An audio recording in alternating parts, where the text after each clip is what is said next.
Good boy, and let's go racing. A new storm has formed in season number 4.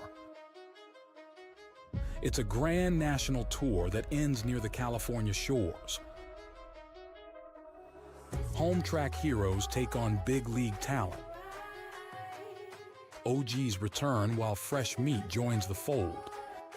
In a competition where fortune only rewards the bold. So who's willing to knock off a few doors? It's about who wants it more in 2024. This is what you're waiting for. I think we're ready to rock. Clapper goes 3-1 and passes several cars. Ryan Truex gets it done. Matt Hoyland, he will celebrate here at Circuit of the Americas. Foley comes out of the final corner to win. Jordan Durasic will win this race. Here they come across the line. Your race winner is going to be Matt Cherry. See, in the end, nobody really cares where you got your start. The only thing that matters is where you finish. Brandon Slow looking to steal one. It's going to be a 3-wide finish here at Daytona as they cross the line. 4 wide to the finish. It's going to be the 94 of Robert Colgan at the line.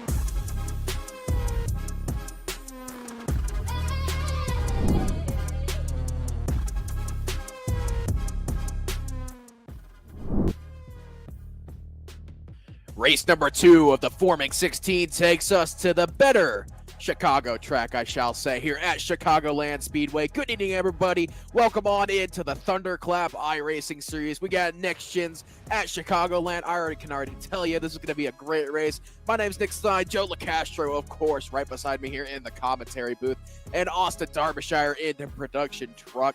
And tonight is going to be good. I can already tell you that, because for whatever reason, next gens in Chicagoland, hell of a show, no matter what time of day you're running at, and it's a night race too.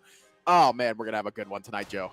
I'm super excited for it. I have 2 Homeland racetracks now. As you mentioned, we have the road course that we had some real life fun at last week, but here we are at what I also agree is the superior greater Chicago area race course. And I love watching the next gen cars around here blasting around, drafting everything. It's always a lot of fun.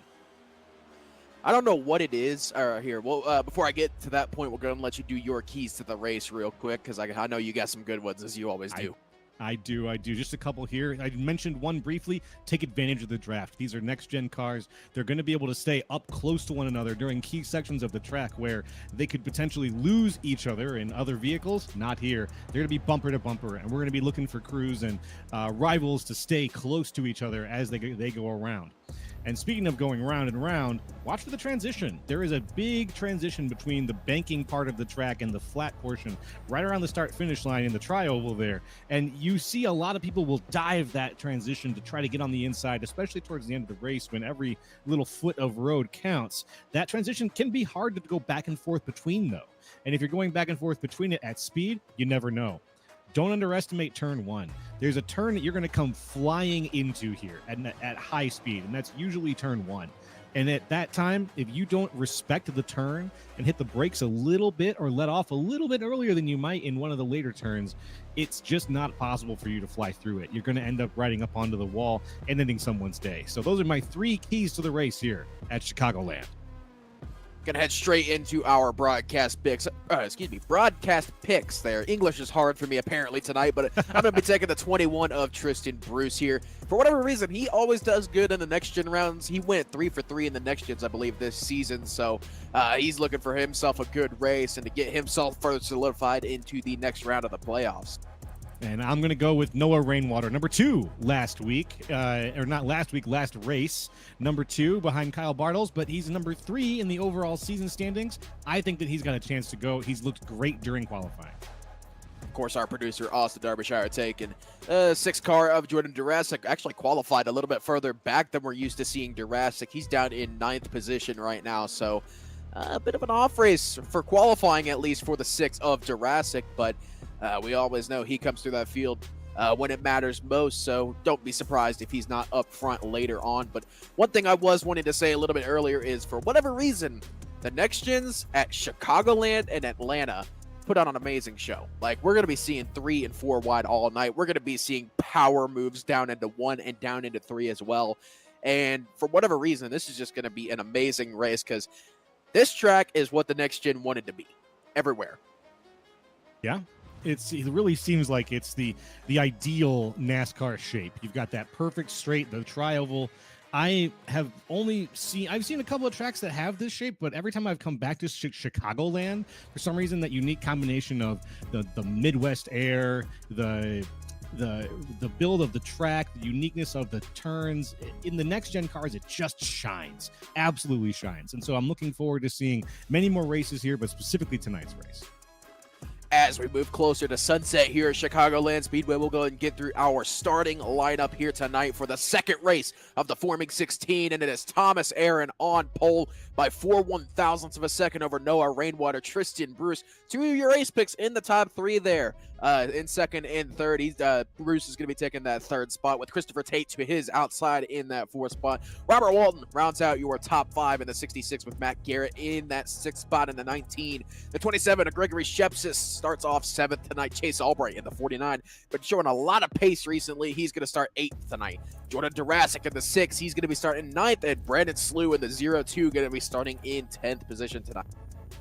Coming out of the top 10 into your next set, Matt Cherry is in 11th position. Matt Montgomery on the outside in the 12th. Kyle Bartles, 13th position. He's the winner from our last race. Austin Cooper in 14th position. Todd Lee is in 15th with Matt Holmes in 16th. Andrew Olszewski is in 17th with Justin Clapper in 18th. Nicholas Tomlinson, 19th. And Joshua Kerner in 20th. Running out your 27 car next gen field here tonight, Anthony Burleson in the 79 going to start 21st. TJ DeBlasi, in the 78 going to be starting in 22nd. Brandon Schumann in 23rd. Chase Leahy down to 24th, and Robert Colgan sets the final qualifying time on the night in 25th. Damian Neeson in 26th, and Bo Condon is going to round out your 27 car grid here tonight. One of the bigger fields we've seen this season, and it is set to be a good one, as it is always a good time to go racing when you're at Chicagoland, and especially in this amazing next gen car. We got a lot of racing ahead of us tonight. We have a total of 150 laps spread over a couple of stages here. Stage 1, just 30 laps, a good sprint to the end of the tires. To the end, see who can get to the end first and who can really put in a good showing early. The second stage, 75 laps. And then after that, we'll go to the total of 150.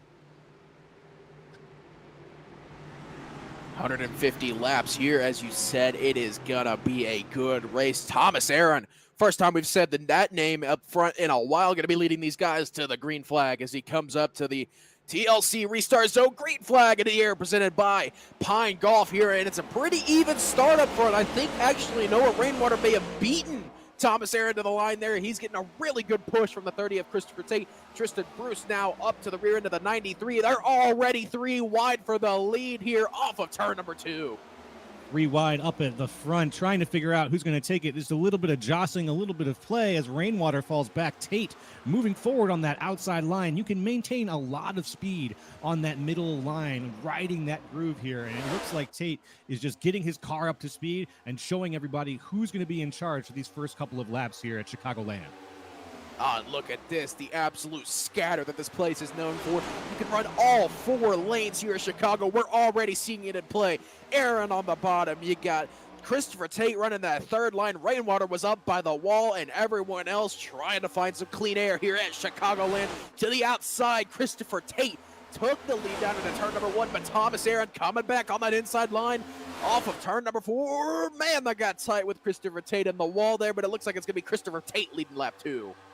And as we look and see Aaron on the inside, he's kind of down by himself. No one's really taking the bait and riding up close to him up front, at least. Tate staying on that outside line. He's dominating the outside of the race course. Behind him, Noah Rainwater is also can't decide. It looks like he's splitting his time evenly between the two.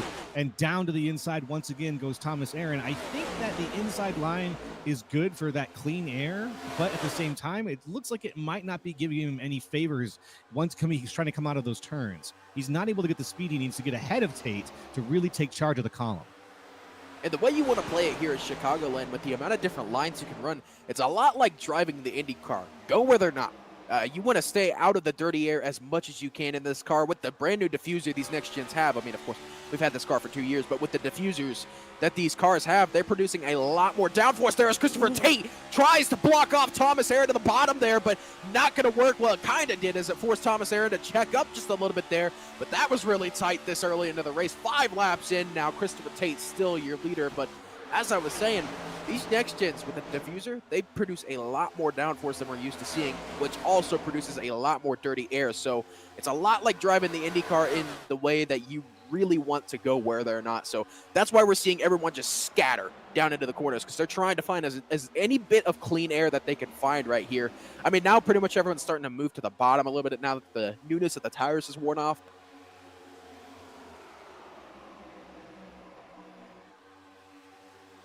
You speak about moving down to the inside, newness of the tires as they wear off. Tate now taking that inside line. It looks like he's warmed up things a little bit. He's gotten the tires awake to the point where he needs to start using the inside line as a defensive option, because he, as we saw, he almost had a little bit of bumper to nose there with Thomas Aaron, just trying to make sure they weren't bumping into each other. The only way to avoid that would be to get ahead of him enough that he could take control. And now we see Tate using that transition that I mentioned and just diving down to the inside as far as he can to get out of everybody's way.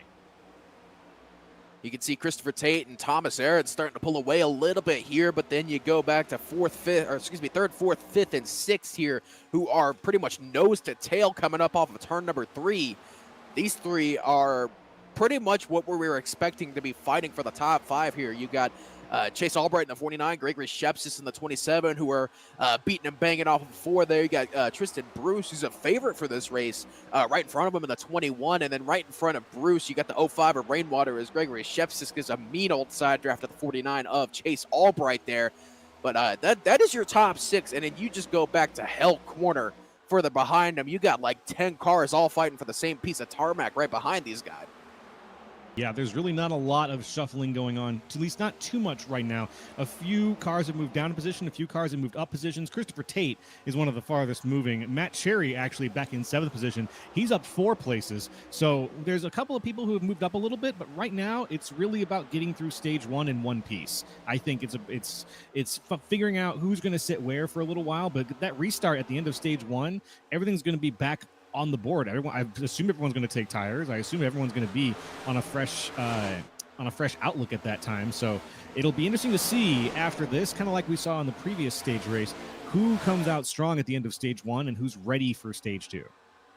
Yeah, this race is not really going to be much of worry on the tires, as they got 5 as we're 4 wide down on the turn 1. Ooh. Robert Walton sideways hard up into the outside wall. Bumpers flying here at Chicagoland as Robert Walton gets turned down to the turn number 1. And we are still green. Turned him. No caution for these guys, but that is the craziness of Chicagoland in the next gen on full display early on in this race. And you can see Robert Walton, he's just trying to get this thing around back to pit road and get that front bumper put back onto that car. That was really intense. Let's go back and have another look at that here. Walton on the inside.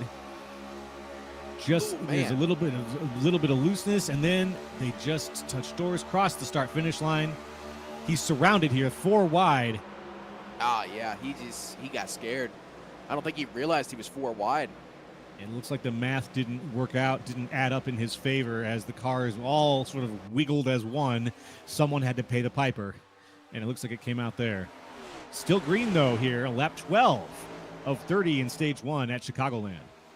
As I said there, that is the craziness of Chicagoland on display early on here. That is how crazy it can get. It can go from 0 to 100 right back to 0 in the span of 1 corner here. And you saw it right there. They were, 2 wide coming off of 4, went to 4 wide by the tri-oval, and next thing you know, they're all wrecking down into 1.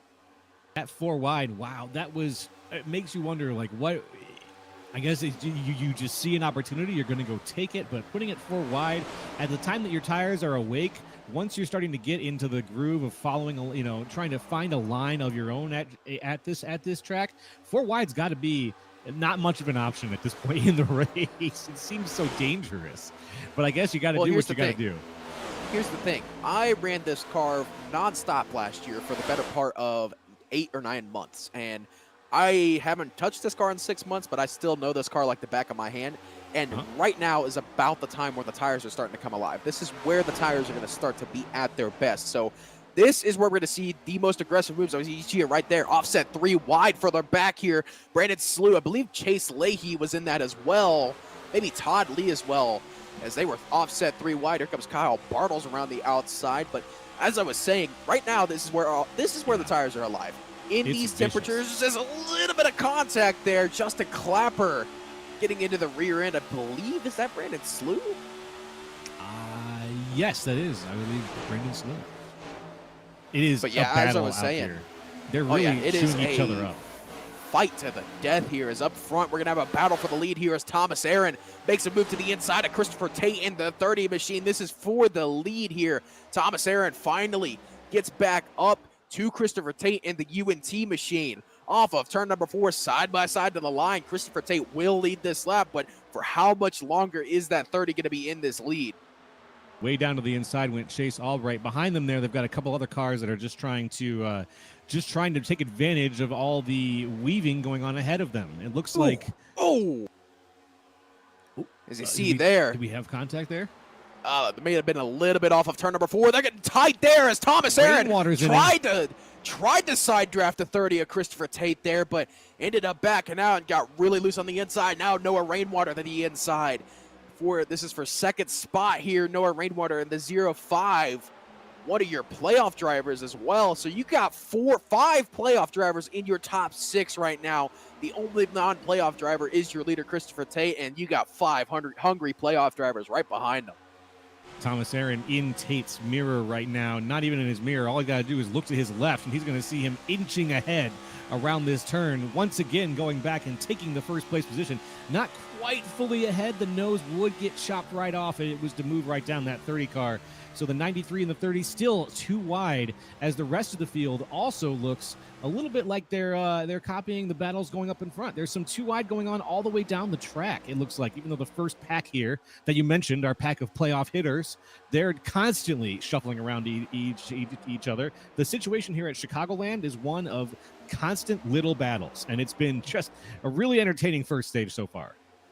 And you can see here, Thomas Aaron and Christopher Tate, they're having a little side draft battles here down into the corner. You can see right here, Thomas Aaron throwing a side draft onto the 30 of Christopher Tate. Noah Rainwater all the way up next to the wall. He's got Gregory Shepsis right beside him, or right behind him, excuse me. Thomas Aaron does get clear of the 30 of Christopher Tate. Christopher Tate has that outside run, a little bit of contact from the 05 of Noah Rainwater. They keep it straight as Christopher Tate gets really loose off of turn number 2, takes it all the way up to the wall here off of turn number 4. It's going to tap the wall. Now Noah Rainwater has the opportunity. He's going to tuck behind the 30 of Christopher Tate and keep bump drafting him. Christopher Tate. I think he tried to rattle his cage, and I think that he succeeded. Tate's in the wall. He's fallen back now as Rainwater moves up into P2. 3 wide now for the 3rd spot, but Tristan Bruce does back out of it. Shepsis is the big winner here. Two positions in that one lap. Got a slow car on the bottom. That was Robert Walton, who was spun out earlier. Christopher Tate wondering what happened to the pace of his car. He is going backwards in a hurry here at Chicagoland as he's still trying to make that outside line work. It can work, but you're burning.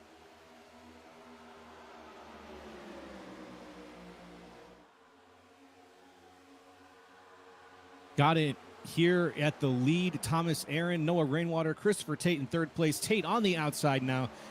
You were hoping that he's going to make use of that line, but with already one bump into the wall, with already getting a little bit of a shove from Noah Rainwater, you got to imagine that he's looking in his rear and side view mirrors way more often right now. That's going to get in your head. That's going to change your pace overall. But it looks like Tate does not want to give up that ghost. He's still going to ride the outside line, going to keep that groove, and he is going to make sure that he stays in podium position for at least the stage 1. And it looks like this 6-car battle for the win just became a 7-car battle for the win as Matt Garrett in the 19 joins this absolute hornet's nest you got going for the lead now. Wide. And it looks like Christopher Tate is really struggling here as 3 wide now. That is, a little bit of contact. Hip check between Chase Albright and Matt Garrett there. That's Gregory Sheps is all the way on the top. That's going to get a little bit tight there, Gregory, but he does back out of it there. Leaves it to 2 wide between Matt Garrett now. Sheps is on the outside. He's going to get around the 19 to Matt Garrett. And our battle for the lead starting to heat up a little bit more as here comes Christopher Tate again around the outside. He's back to the back bumper of the 05 and Noah Rainwater. You got to spin. Spin down to the inside of the grass. Chase Albright spinning through the grass. That's going to be a caution. He must have come back up after he went down to the grass. We saw another wreck earlier that did not go to yellow. So let's see what it was about this one that made our race marshals say, let's take a break. Chase Albright bringing out your first Connors Cure caution of the night here. Oh, man, Matt Garrett comes up a little bit too much, and that right there is what brings out the caution. Albright sliding back up onto the racing surface. Assassinino. What a slide. Absolutely there as Chase Albright had himself a fast car. I mean, he was challenging for a top 5 here. I wonder if can we see that replay from the driver's seat of Matt Garrett maybe? I really would like to see the forces he was fighting. Yeah, he really just slid right up into him. Couldn't stop the car from doing it. That wasn't Matt Garrett? You got to know that there's a car above you there. Yeah, especially if you've been looking ahead of you and you've been seeing the situation. Pop the eyes to the right, take a look and see, listen to the spotter, and who knows what was going on in the car at that time. But as we can see here, eyes on, he comes sliding up. He can see him, I'd say, pretty clearly. Oh, man. Yeah, man, it looks like Garrett got really tight there. I'll give him that. He may have hit the apron there in turn 3 and 4, which would shoot the nose up in this car. So, well, I don't know. It looks like a couple of interesting decisions here on pit road. I'm seeing that. Yeah, about almost half the field has pit. Christopher Tate brings it down pit road. He was running 3rd. Kyle Bartles down pit road. I guess these guys are thinking more about the long game than about the last couple of laps of stage 1 here, which will be done in about 4 laps. And I don't think we have this, forgive my lack of experience here with the multi-stage racing, but when we get this lap 30, will there be a mandatory yellow or stoppage, or we just roll right through? There will be a caution thrown as soon as the 10th car in this stage crosses the line. Okay. That's usually how it works here, unless there is a caution within, I believe it's 5 laps, and then they'll the stage will finish under caution at lap 30. So it all depends on where the caution falls for these guys, and getting this close to the end of the stage, there is no telling what's going to happen here coming to the stage finish. Yeah, the stage finish now with all the tires on some of our fastest drivers being changed out, with some of the Thomas Aaron stayed out. Now, to be fair, Rainwater, Aaron, Bruce. Noah, Rainwater, and Thomas Aaron both stayed out. So there's our 2 leaders who were challenging the lead, at least, both stayed out. Tate falling back and pitting, that was interesting to me. Seeing how that we were so close to the end of the stage, why not just go for the stage points? But it looks like he's thinking some other strategy. Well, here's the thing. He's not a playoff driver, so at this point in the season, stage points don't mean anything to him. I mean, he is in the playoffs, so he's got nothing to fight for. I think he's just, I don't want to say this and it be wrong, but at this point, he's pretty much out here for fun. Just racing, basically being a thorn in the side of your playoff drivers. Yeah, he's best of the rest, but basically being a thorn in the side of the other playoff drivers, just for fun. He's here for funsies, but that is a little bit interesting of a call, I will say, and if it were him in the playoffs, I'd be questioning it, but I mean, he's not a playoff driver at the moment, so I see the appeal of coming in pitting, figuring out what your tires are looking like after that quick of a run, but then again, I mean, why not go for a stage win? Take some points from some of these playoff drivers, Right? You might as well. You're out here. You like to drive cars fast and turn left. You might as well take some points away, or make it a little harder for them. Yeah, don't let someone get that easy win. Yeah, they got you kicked out of the playoffs. Why not? Why not give them a little payback? Take a slice back for yourself. Exactly. Exactly. I'm glad you get it. I'm glad you get how playoff racing works. I do. Well, I've learned from the best. Let's just say that. How about that? I don't know who you're learning from, but it ain't me. We're 1 to green, so we're going to see over a 2-lap stint how that treats the new tire drivers. It's probably going to be... they're not going to make up much time. Yeah, they're not going to make up much time over 2 laps. Yeah, it takes a couple of laps for the tires to get warmed up in this car, and I mean you'll get positions for sure, but you're not going to have lightning quick speed compared to these older tire runners until about 2 or 3 laps into the run. So pretty much they're just I think they're going to chill out, save tires, and they'll get the track position here at the end of the stage when all of these older tire runners have inevitably come down pit road at the end of this stage. Yeah, let's hope that no one decides to try to put on a pair of big brass ones as the restart happens, and we can all just get to the end of this stint. I'm going to suggest, Joe, this is going to be crazy. I can already tell you this is going to be crazy. Just sit back and watch this. This is going to be freaking insane. These late stage / late race runs to the finish. Oh man, it is just heart attack inducing as Thomas Aaron once again takes these guys back to the TLC restart zone. Green flag back in the air presented by Pine Golf. Thomas Aaron gets a much better restart than he did on the initial start. Not much push help on that inside line as Noah Rainwater and Tristan Bruce try to get going once again. Gregory Shepsis up into the second spot. Here comes TJ DeBlasi. We haven't seen much of him tonight, but he's up here in force, and that 78 machine is now Noah Rainwater. Does hop up in front of the 27 of Gregory Shepsis down the back straightaway here with 2 laps to go in stage number 1. Thomas Aaron starting to pull a little bit of a lead out here. Gregory Shepsis all the way to the outside. Watch for him to come into this thing late as now Noah Rainwater sets his sights on the 93 of Thomas Aaron. White flag in stage number 1. There are 4 wide further back, but our eyes are on the race for this stage win here as Gregory Shepsis to the outside of the 05 with Noah Rainwater. He's in that 3rd spot. He wants a playoff point here as he gets to the wall off of turn number 4. That's going to allow TJ DeBlasi to his inside, who's another playoff driver.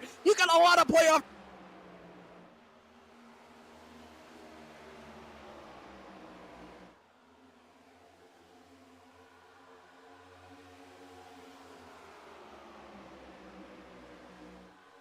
And that's Thomas Aaron, stage 1's winner. Noah Rainwater 2nd. TJ DeBlasi sneaking his way up into the 3rd place position, up 19 positions to capture the stage 1 win. Wait, did my mic cut out? Aww. What a win. What a drive to the finish. I need a second to breathe. Just extremely there. Just you heard it, folks. What an exciting finish. We had some 3-wide situations. We had DeBlasi, we had Rainwater, Shepsis on the outside, and now we have some time for the current crew who hasn't pit to go on and get some fresh tires on, and for everybody else, reshuffle themselves back up into the top of the stage. Yes. With that, so while they do that, I'm going to go ahead and send things to commercial, and we're going to get back to you here on Grid Vision real soon.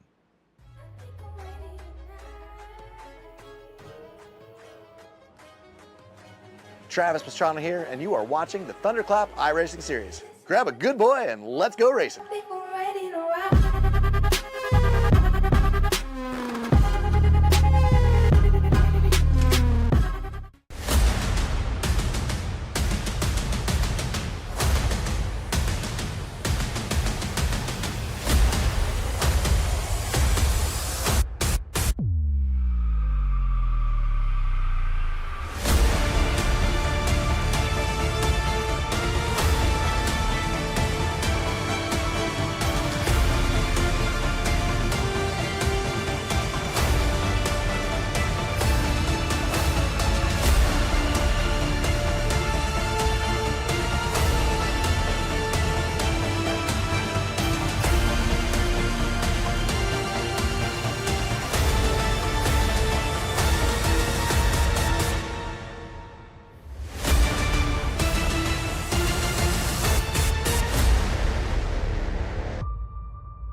Hey, Bob Carr here with TLC. If your lawn sprinkler controller is more than 5 years old, give us a shout today. We'll come out and take a look, give you a evaluation, get you set up for a new Wi-Fi enabled smart controller. We can monitor this from our office for you. Give us a shout. We'll come out and take a look. Let's upgrade your controller. It'll save you water. We can save you up to about, we're averaging 47 to 51% with our clients. Feedback we're hearing from us. So give us a shout today. We're glad to come out and take a peek.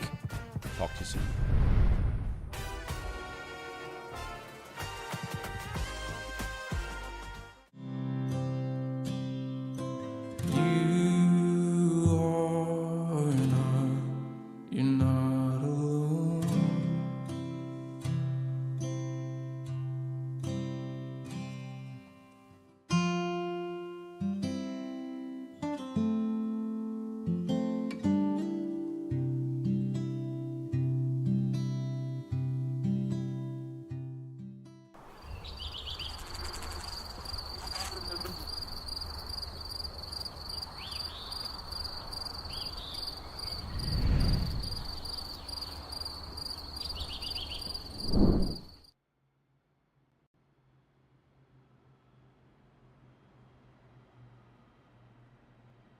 Back live here at Chicagoland Speedway. Me and Joe have gotten a chance to catch our breaths after that quite insane into stage one, I gotta say, for the end of a stage. I mean, you can't get much better than that. They were 3-4 wide all throughout the field, and they're getting ready to re-rack them and restack them here to start stage number two. Going to be another, I believe a 40-lap run here to the end of stage number two. So not as crazy as stage one, but still expect some action here all throughout stage number two. This was such an exciting first stage finish. As you predicted, you said there was going to be a little bit of craziness, and for the only 2 laps, the very front of the race was very crazy. Shepsis on the outside, Noah Rainwater battling, pushing for his way. He was looking for any opportunity he could to get his car on the inside, and he just couldn't find the speed he needed to make the passes. That was reserved for Thomas Aaron holding the front of the line there. And now, as everybody reshuffles back to the front and we get ready to go, it looks like we're one to green. At the front, we're going to have Matt Montgomery, followed by Justin Clapper and Todd Lee. Yeah, a lot of new faces up front. I mean, pretty much your entire top 5 is people we have not seen up front much tonight. So you got to go back to actually your top 7 are all new faces up here. You got to go back to Thomas Aaron in 8th to find your first front runner there in stage number 1. But you got Matt Montgomery, Justin Clapper, Todd Lee, and Kyle Bartles, your first 2 rows. Anthony Burleson, Chase Leahy, and Andrew Olazewski and Thomas Aaron are your first 4 rows here tonight to restart here in stage number 2. And these guys, they're not on old tires, but they are on older tires than the likes of Thomas Aaron, Noah Rainwater, Gregory Shepsis, and the majority of who finished up front at the end of stage number 1 is now going to be in the hands of Matthew Montgomery to take these guys back to the Pine Golf green flag as they head down into the TLC restart zone. Great flag back out in the air here at Chicagoland Speedway. Matthew Montgomery gets a pretty good jump here over Justin Clapper. Not as much pushing as we saw earlier on in a couple of these earlier restarts, but still your top 2 getting really good jumps over the third and fourth right behind them. But Todd Lee coming in with some vengeance in that 3rd spot. For just a few moments there, we had Lee and Bartles side by side. Last race's winner is now in 4th place behind Todd Lee, and he's also doing a little bit of that Noah Rainwater dance, trying to go to the inside, the outside, anywhere that he can look for a spot to put the car. Speaking of Rainwater, he's back in 9th position, and our previous leader, Thomas Aaron, back in 7th. These guys are going to try to make their way back up slowly but surely. I've got a feeling we're going to be seeing them in the front again real soon. I feel like this stage isn't going to be as aggressive as we saw, but then again, everything I say is usually disproven within the next couple of seconds after speaking it. But it is a 40-lap run to the into stage number 2 here, so I would expect at least a little bit of tire saving. Not much, though, compared to what we saw in stage 1. Absolutely. Bartles now again to the side of Lee. He's taking the spot, moving up past him for position 3. Bartles in 3rd position. Lee just put a little bit of bumper into the back of Clapper actually just before this occurred. So now it looks like that bumping might be coming back into the top a little bit. We're going to find out. Yeah, Todd Lee also gave a little bump to the outside wall there off of turn number 2. Doesn't look like he's got much damage, but he definitely did graze it off of 2. But that 46 looks to be still nice and yellow from the looks of it. As further back on, you got absolute madhousery back here. TJ DeBlasi to the inside of Andrew Olazewski. Believe that is for the 9th spot, question mark, I think, somewhere around there, 8th and 9th, as TJ DeBlasi does look like he's going to get the move done, but Noah Rainwater is giving Olazewski that draft on the back straightaway.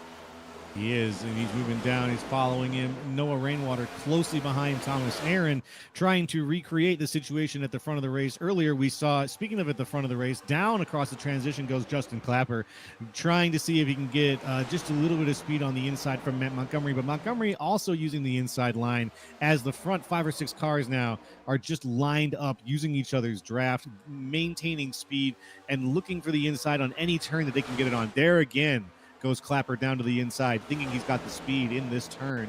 Coming through, does he have it?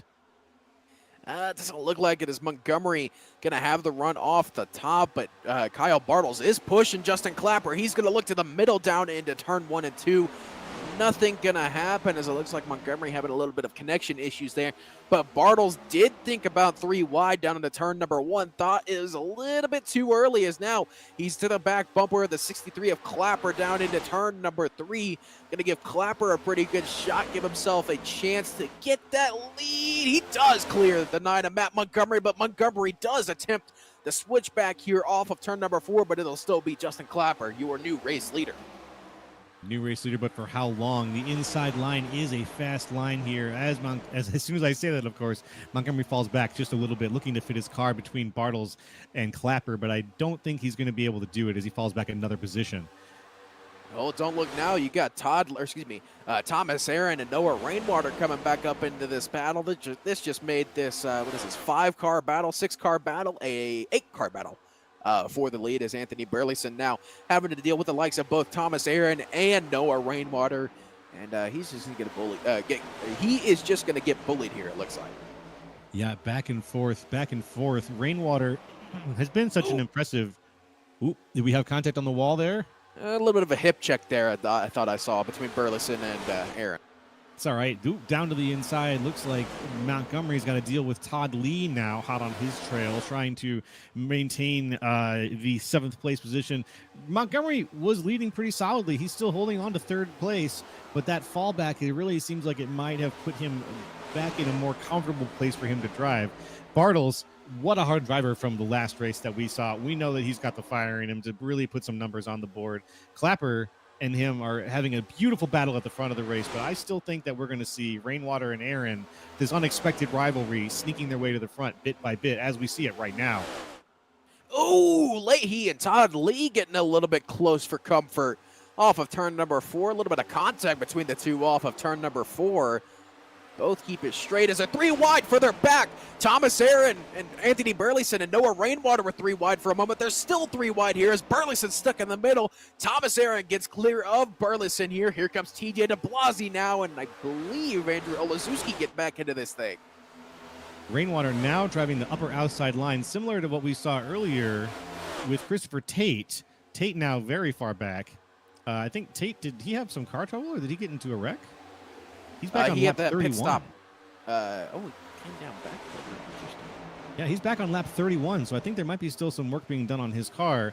But we saw him. Oh, it's just a Clapper slaps the outside wall off of turn number 2. He's going to be losing a lot of time here as Montgomery goes to the inside now. Didn't mean to cut you off there, but Justin Clapper just clapped the wall off of 2. No, that was a massive smack. That was worth checking. And now, because that's the kind of thing that not only is going to kill your speed, but it's going to kill your spirit. So Montgomery can take advantage of that, and here he goes. More contact between these two. This is a good close. Montgomery hungry for 2nd place, thinking Clapper is now as shaken as he was earlier. I think that these two are going to be the reason that Bartles pulls away from the pack now as we're going into lap 47, or through lap 47 into lap 48. Clapper looks fine for now. We're going to have to keep an eye on him and see if he's got any toe damage on that 63. Everything looks fine from what I can see visually, but who knows if there's some type of internal damage we can't see from our perch high above the track here. But for the moment, Clapper does stay in this second spot. Montgomery stays third. Thomas Aaron out of the inside of Todd Lee for the fourth spot further back. That looks like that's going to be a pretty simple move for Thomas Aaron. Maybe not. Todd Lee fighting it pretty good on the outside here. Kyle Bartle's now 4/10 away at the head. This too wide behind here between Thomas Aaron and, which car was that? The 46 of Todd Lee is being maintained as we come around through into the back stretch here. Aaron unable to find a place to fit into this column, trying to avoid getting trained a little bit, but he's going to use his speed in the turns to nose ahead of Noah Rainwater just a little bitty bit. And Noah Rainwater is coming up with some pretty good force here to the outside of the 93 of Thomas Aaron. These two pretty much know each other like the back of their hands at this point after their pretty intense battle at the end of stage one there. Here comes TJ DeBlasi looking to get in on this thing as well. This reminds me of when you're on the highway and you got that highway buddy and they're driving the exact same speed as you, and you know that as long as neither of you exits, you're going to be perfectly fine. But in this case, one of them wants to beat the other one in the race.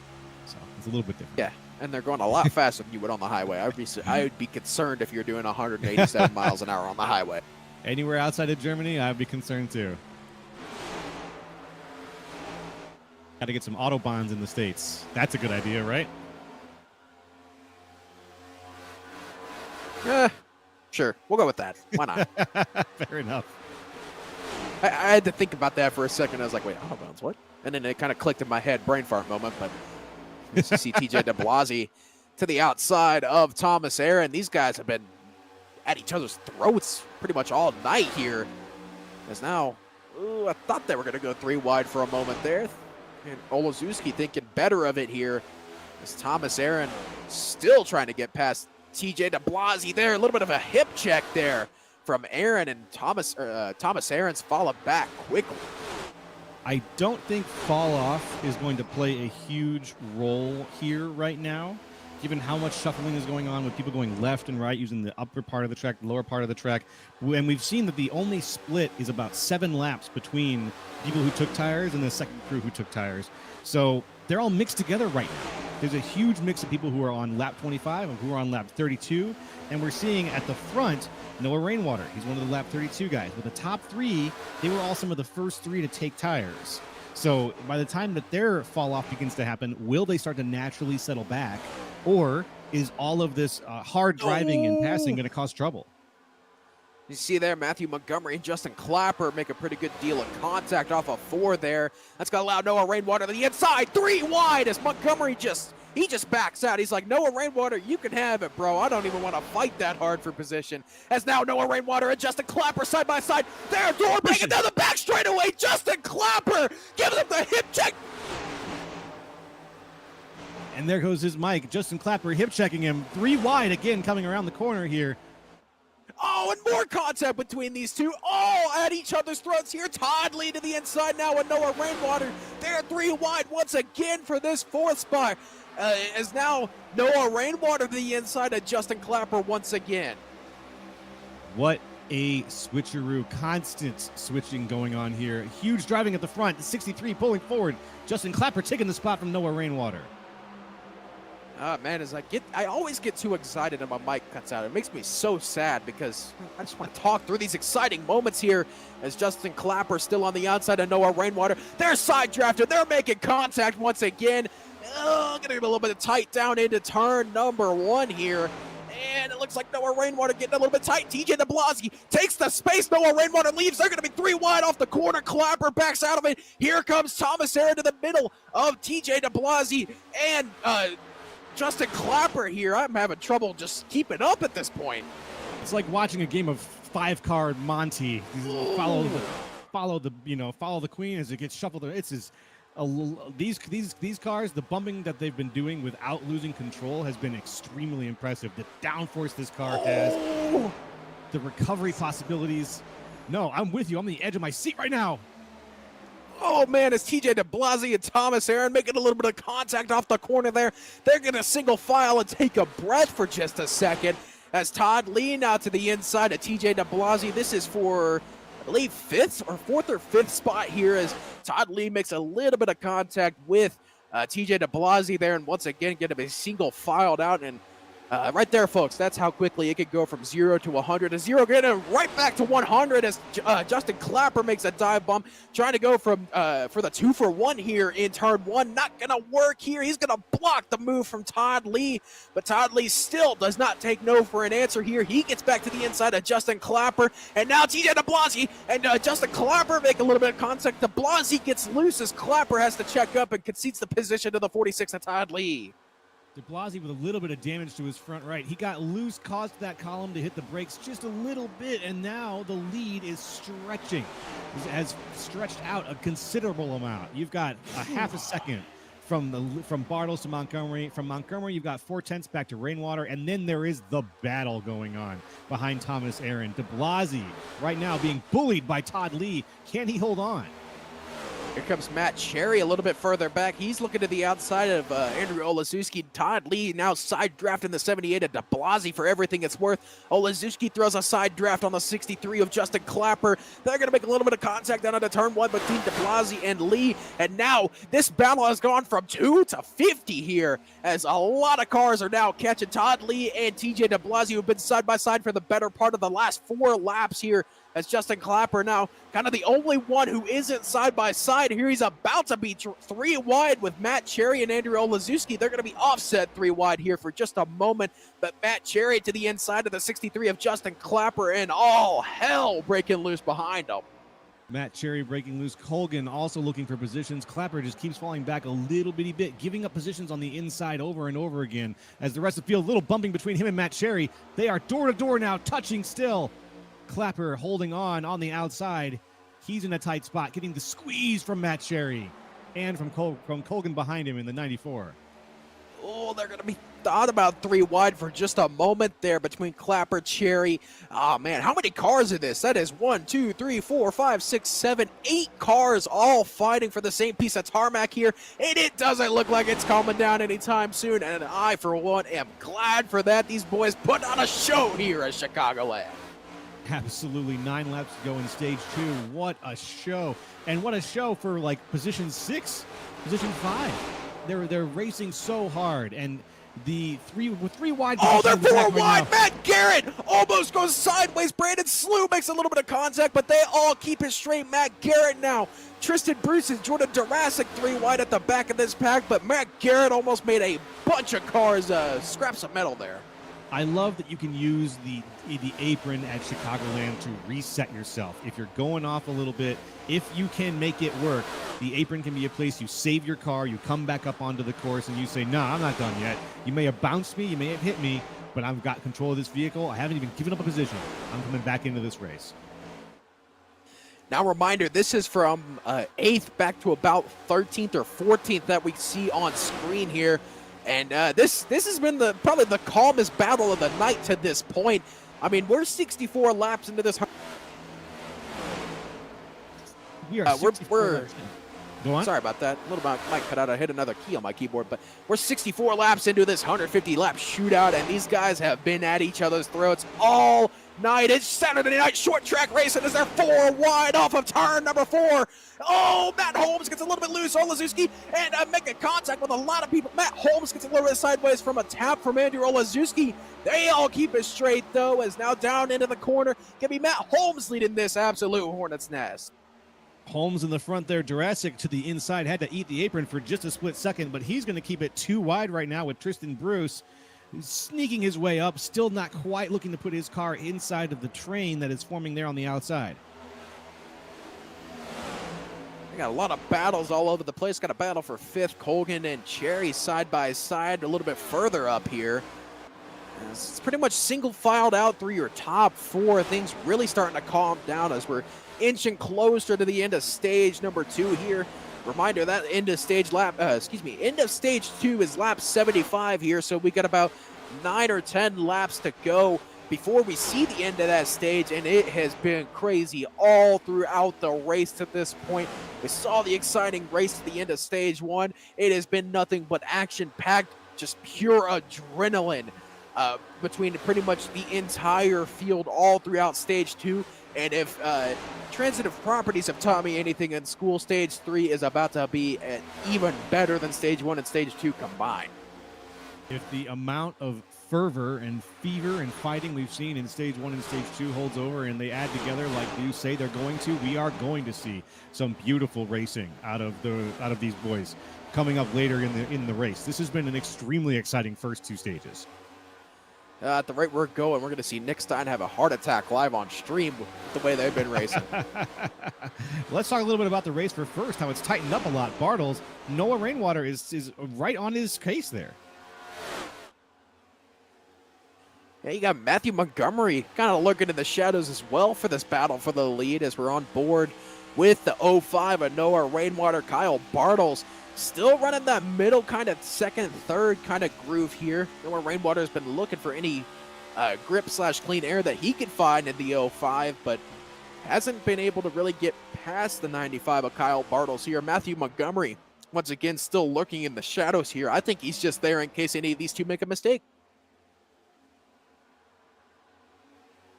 Let's see how things shape up. Now this stage is almost over. They're so close right now. Too wide here at the front. As you see, Noah Rainwater to the inside of the 95 of Kyle Bartles. This is for the lead here. I believe they gave that lap to Noah Rainwater by just under 200ths of a second there. But Rainwater does give up the lead for the moment there as Kyle Bartles on that outside line. Matthew Montgomery thinking about 3 wide. He's looking to the inside, but he ends up going up to help his teammate in Kyle.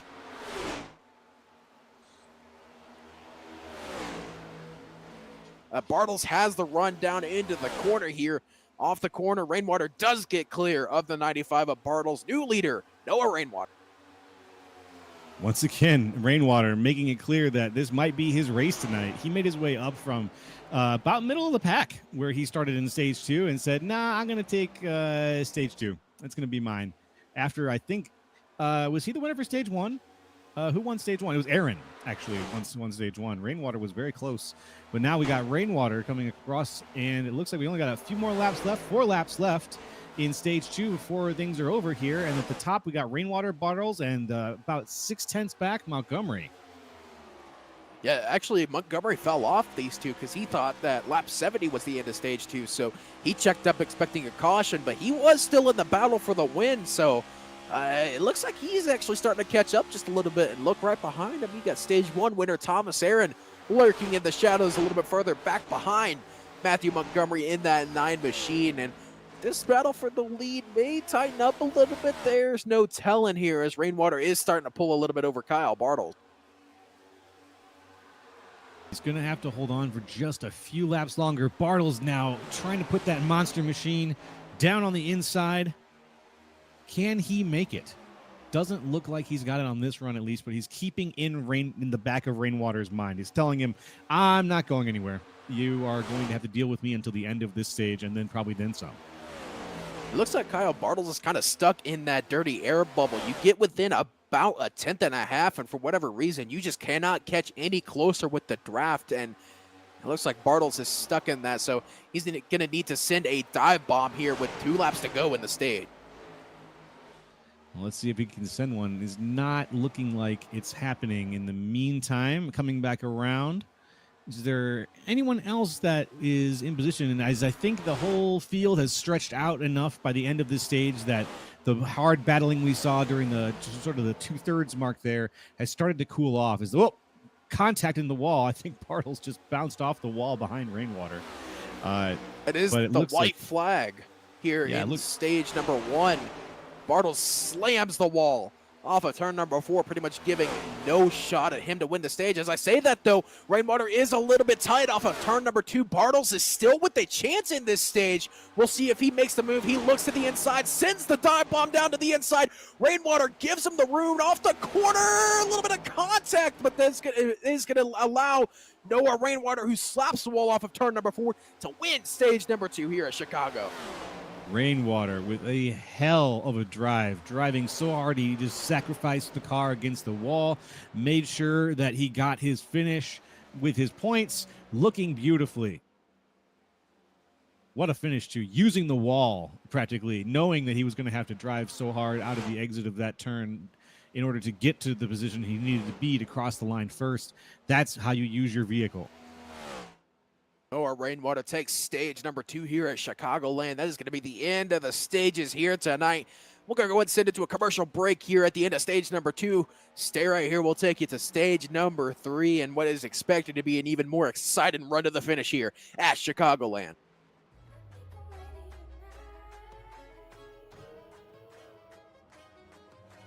Travis Pastrana here, and you are watching the Thunderclap iRacing Series. Grab a good boy and let's go racing. I think we're ready to ride.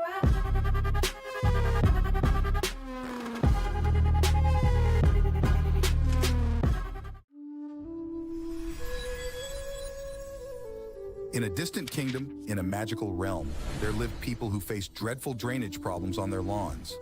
For many years, they suffered from puddles and mud in their yards.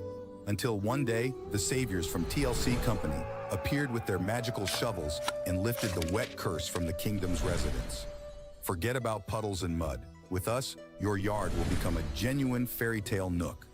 Call us right now, and let's transform your drainage concerns into a magical adventure. TLC, where every home becomes a fairy tale. Hey, Bob Carr here with TLC. You got a outdoor lighting, landscape lighting system. Maybe we installed it. Maybe it was there you inherited in your house and you want to upgrade it. Now's the time to give us a shout. We'll come out and take a look, evaluate what you do have, tell you what you could have. Give us a shout today for all your outdoor lighting needs. We'll talk to you soon.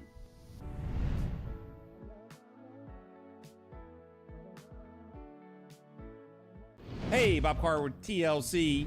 Spring's upon us. If you got a wet yard, it's not going to get any better. Now it's time to give us a call. Let us come out and take a look at your drainage problem in your property. We can get you a solution. The dogs, the kids be tracking in mud. Mom will be mad. So give us a call. Give us a shout today. We'll talk to you soon.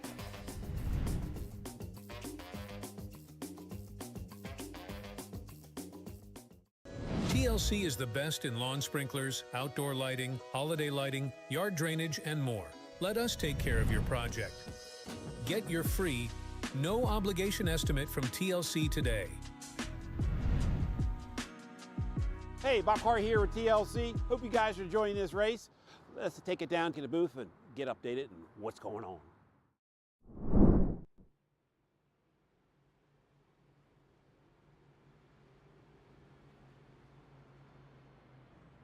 And we welcome you back here to the Chicagoland Speedway.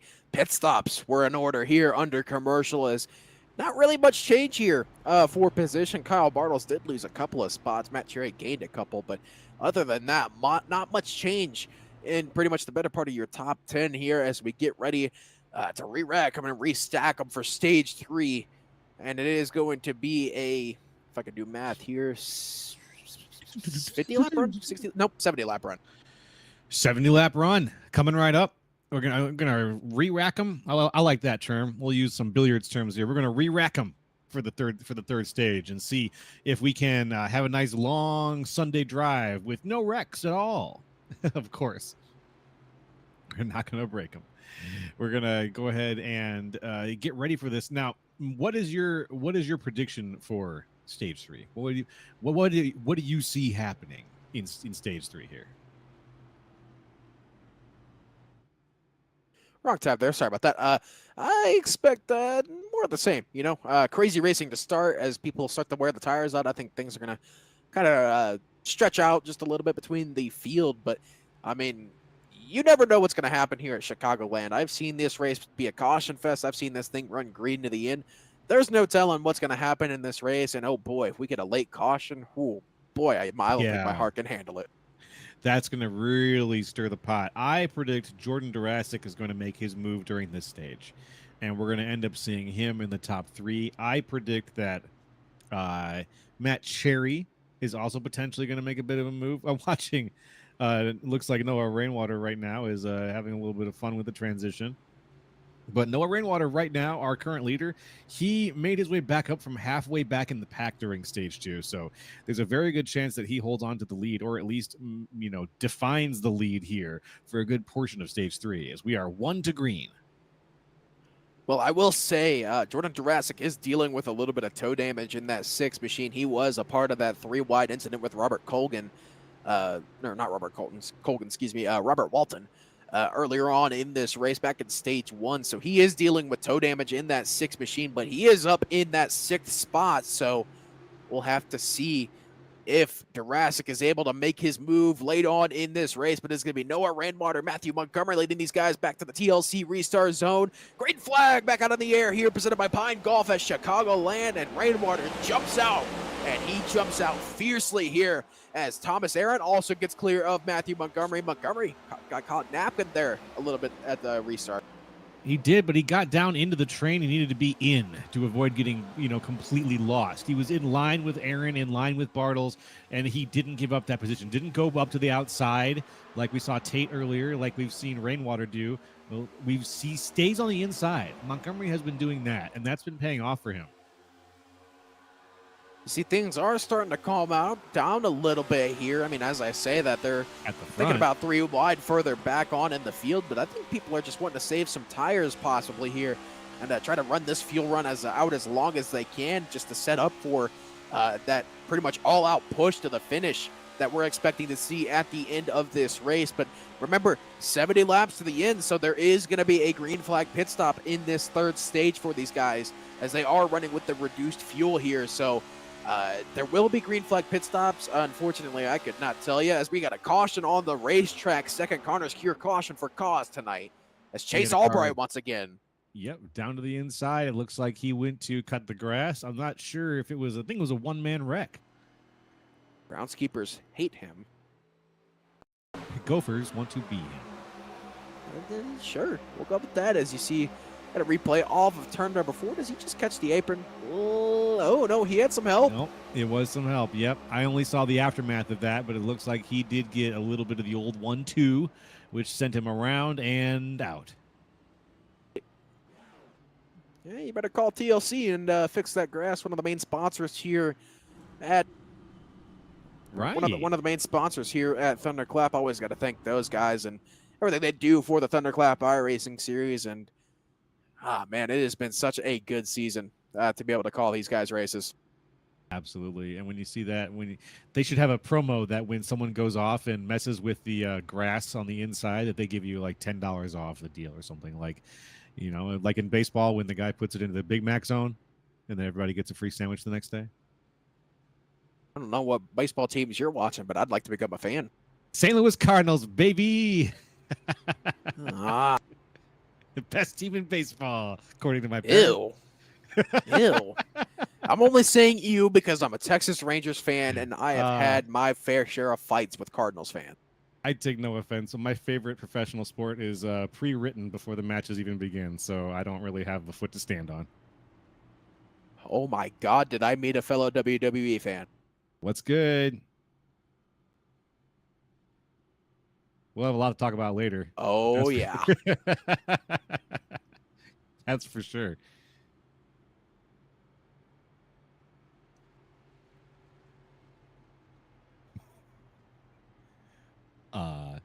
My thoughts on Kurt Angle's, the Patriot using Kurt Angle's music. I haven't thought about that specifically. That's a good question from the booth. My thoughts on Kurt Angle's music being used by the Patriot 3 years before his debut. My only claim to fame in wrestling is that I used to work for Vince Russo. So if you know who that is, that's a fair claim to fame. Let's be honest here. I used to write for his website, and I did a podcast with him. That's on YouTube. No, it was interesting to get an eyes up look, a close look at a guy who was writing for a lot of the WWF at the time, and he was very frank about what was and was not his fault when it came to bad storylines. Let me just say that Dutch Mantel came up with a lot of bad ideas also. I will say I'm not a long-term WWE fan. I just recently started getting into it, so I have no idea what y'all are talking about. That's fine. I know we're speaking in code to anybody watching right now half the time. I mean, granted, what we're doing right now is a very niche genre, but still, that is even more niche than this. Let's be honest here. At this point, yeah, it's being a fan of mid '90s wrestling means you're watching a lot of YouTube clips at this point, or you're old enough to have watched it when my it was buddy, on TV. my good buddy Brandon Edstrom, friend of the show here. He the amount of times me and him have how do I put this? Been inebriated watching old WWE or WWF wrestling clips on YouTube, and yeah, those have been some good nights. Oh, but we're 1 to green here. Before we restart, who's your favorite wrestler? We're talking all time or current day? Current day is fine. All time, if you have a quicker answer. Current day, I'm gonna sound basic. Saying this: Cody Rhodes, current day, all time. Yeah, he's one of my favorite wrestlers, current day. But if we're talking all time, I got to go with Stone Cold Steve Austin. What would I do if I didn't choose him? Stone Cold Steve Austin. Beautiful answer. Pentagon Jr., perfect answer also. I like Ricochet. My favorite wrestler, though, is probably CM Punk. I'm a CM Punk guy. Always have been. Always. Ew. I'm sorry. I like him. Ew. I like it. That's the way it is. That's just the way it is. A Cardinals fan and a CM Punk fan? Hey, I'm not a Cardinals fan. It's my parents. I made that clear. I just happened to grow up there. So that's the only. All right, let's get back on to racing here. I can't stand Cardinals fans, and I can't stand CM Punk fans. I don't know what I'm going to do here as we're getting ready to go back to green flag racing here. Noah Rainwater, once again, your leader. New face up in the top 2. Look at this. Matt Cherry in the 45 in your second spot.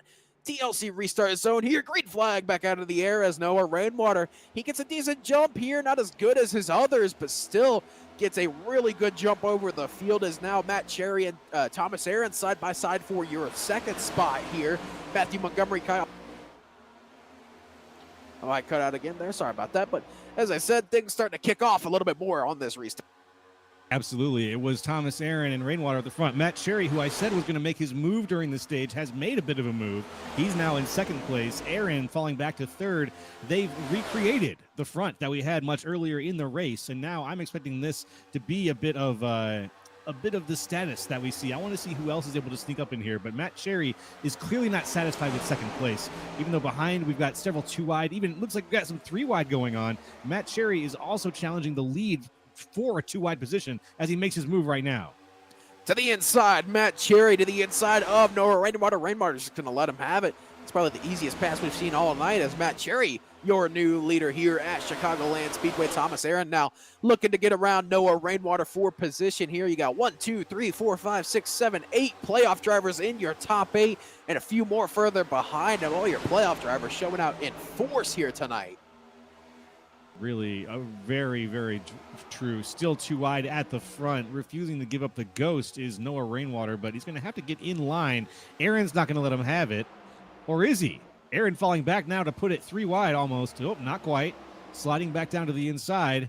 Rainwater and Cherry just going back to back, turn after turn for first place here as Aaron sneaks his nose in, also trying to see if he can get involved. Oh, Matt Cherry to the outside once again, and Noah Rainwater here. Thomas Aaron thought about 3-wide, but Cherry takes it all the way up to the wall. We remember back to one of our earlier 1.5 in the season, Matt Cherry was a right in the wall champion as he made that outside line work somehow earlier on this season, and looks like he's putting it to good work once again as he's up in second looking for that lead. Now, if I'm Noah Rainwater, I'm not sure if I'm dropping Matt Cherry this hard. This is a chance for you to really burn up tire and to put your car into a weaker position when it comes around to that green flag pit stop that you might not want to be in. So when we saw him fall back, I thought maybe he was going to stay there for a second, but Rainwater clearly said, no, I want the front position. I want to be out on my own, and I want you guys behind me trying to figure out where to put your car to avoid this dirty air. Now, here's the thing with the next gen is in a pack like this, you can really dictate the pace. So who's to say Noah Rainwater isn't saving tire right now, letting these guys fight it out behind him, and he's just chilling out in the clean air, saving tire here. As you see back here, Brandon Slug, Justin Clapper, and I believe Chase Leahy possibly 3-wide off of turn number 2 there. They all keep it straight. They did, yeah. Oh, back to 3-wide. Oh, man, that's going to get tight. 3-wide once again here. Brandon Slug just backing out, letting them have it here as now Justin Clapper gets the 2-for-1 special. That was almost 4 wide there as the 3 wide keeps shifting back and forth between these drivers. And like I said, this is the fun part about Chicagoland. No matter how deep you are into the race or how early you are into the race, these guys are still going to race like it's the last lap of the Daytona 500. Yeah, absolutely. It's what we saw during stage 2. It's being recreated here perfectly during stage 3. As soon as one car slides out, a whole train is ready to slide forward. And you're going to see 2 wide, 2 wide, 2 wide, 3 wide here and there. It's just an exciting race from top to bottom, using the whole track to keep it safe and straight all the way around as best they can, at least. It's been an exciting race that hasn't had any shortage of individual, really intense moments. Yeah, intense has been the key.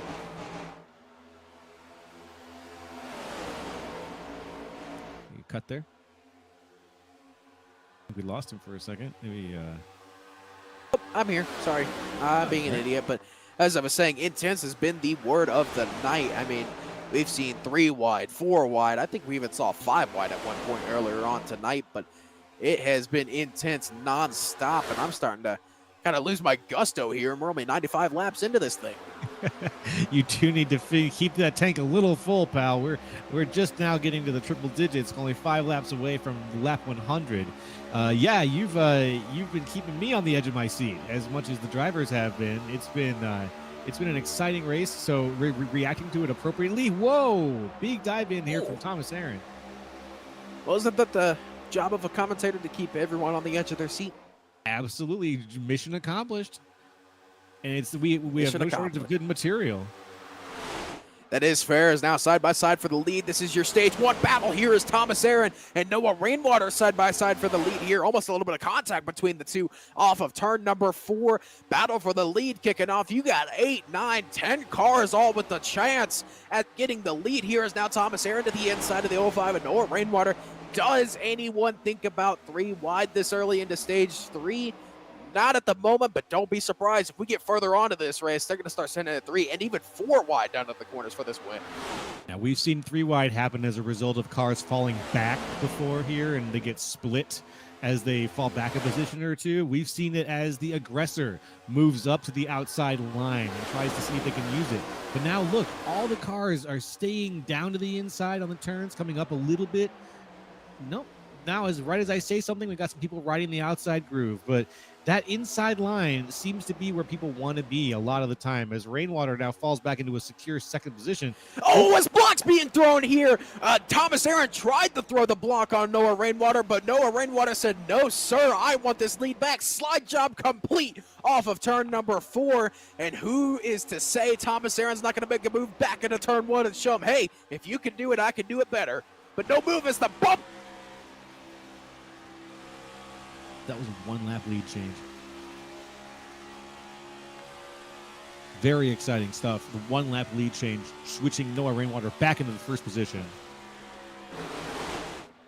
No move being made down into turn number 3, but Kyle Bartles is in this battle for the lead here. 4 wide, further back on in the field here. TJ DeBlasi, they're spinning. DeBlasi's in the wall. I believe that is that Shepsis? Shepsis, that's also, I believe, Chase Leahy involved as well. 27 of Gregory Shepsis. It looks like the bumper has just got enough energy that's going to walk itself to the pit lane there. Fair enough, going modified mode. Gone wrong here, as you see. Looks like 3 wide gone wrong. Oh, someone got in the wall. Bam! Shepsis hit the wall, overcompensated when he came back out, and just collected a couple with him. With couple of hard hits, and now that begs the question, what kind of pit strategy are we going to be seeing here? Oof, well, it's one that's for at least a few cars, it's now being dictated by the fact that you are stuck there. But for everybody else, they've got, let's see how many laps left. 50 laps left in the race. You're not going to make 50 laps on your gas. So no one should be pitting for gas right now. All right, now that we're under a caution here, we're going to go ahead and send it to another commercial break here. And I believe we're going to be taking you to the end of this race completely to hopefully completely green, but we're going to go and take another commercial break here. Stay right here. We'll bring you back to the end of the finish.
Racing isn't easy, but experiencing it is. iRacing puts you in the driver's seat with the industry's leading sim racing game. Drive on laser scan replicas of the greatest racing circuits from around the world. Go head-to-head against other drivers chosen by skill-based matchmaking to ensure competitive racing at every level. Compete across all your favorite series. In officially licensed cars, engineered to deliver the most accurate driving experience possible.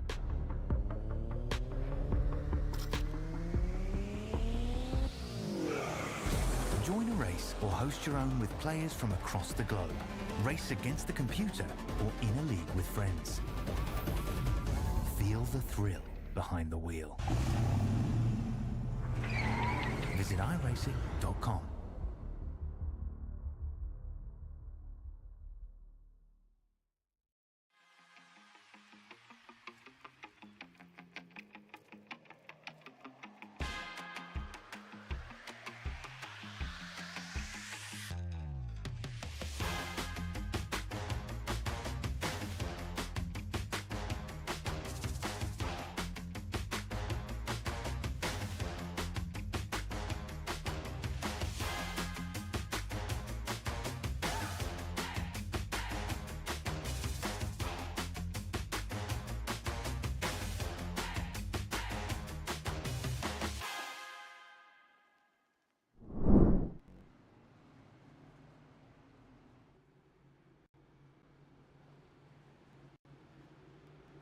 And we welcome you back to Chicagoland here as we're getting ready to re-rack them to restack them for another restart here. 56 laps to go at, or no, not 56, 46 laps to go here at Chicagoland. Got that quick math going for all you nerds in the back of the class. But once again, we are re-racked and restacked for a restart here. Noah Rainwater, Kyle Bartles, your first row.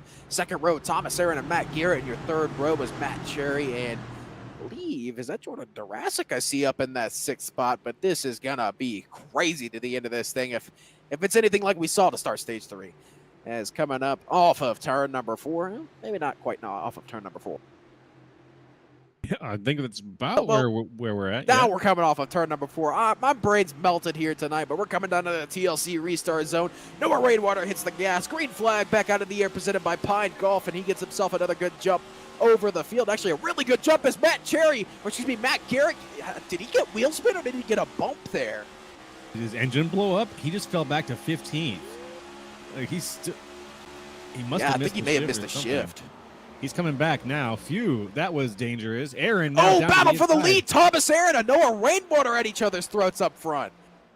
Too wide still, and then behind them also too wide. Justin Clapper and Matt Cherry now door to door. Ah, man, things kicking off in the best way possible here is already. Noah Rainwater and Thomas Aaron side by side once again. We've seen these two at each other's throats pretty much for all night.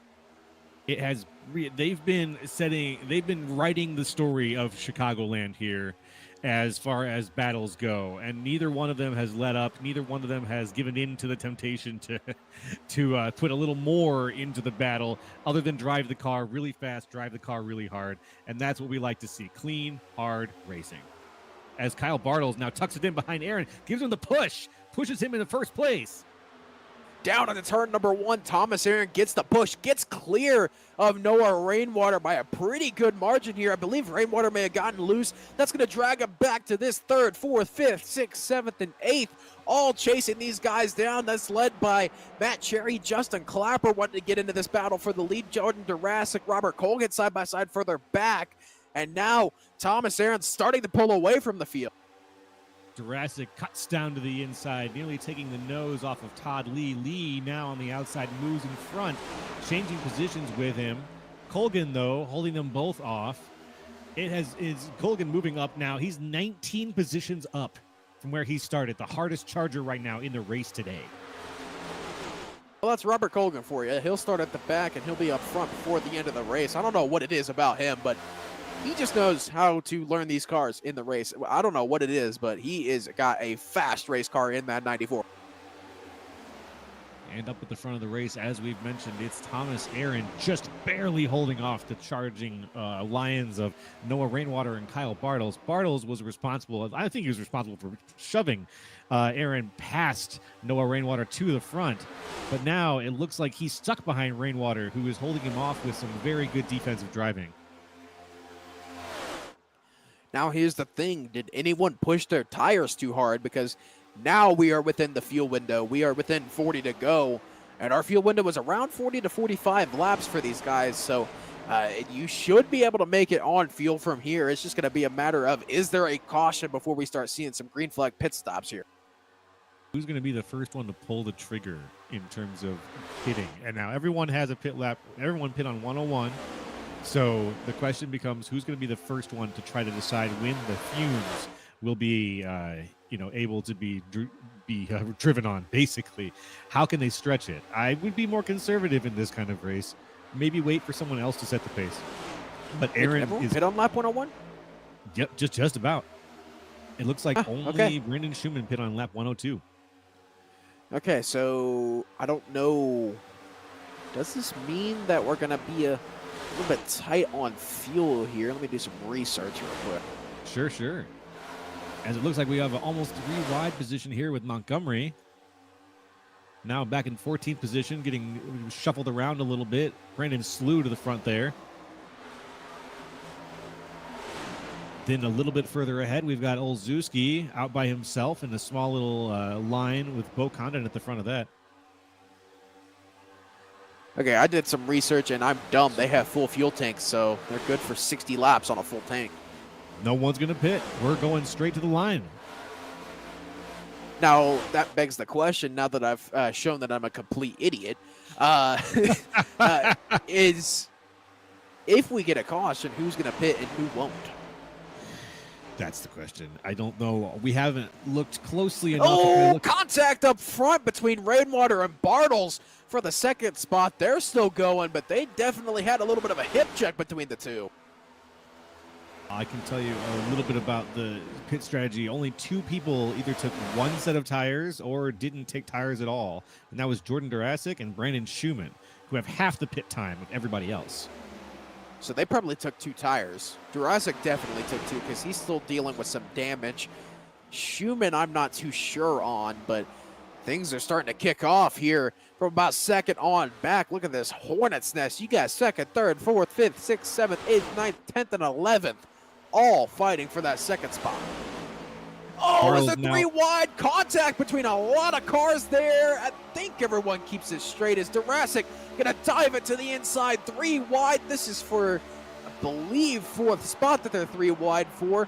Gonna be 3 wide once again into the corner. That's gonna get tight, boys, but they keep it straight and they keep it going as Durasic's gonna get 2 for 1 for the moment, but they're side drafting. They're bumping down the back straightaway down into turn 3. Durasic's gonna lose as many positions as he gained in turn 1.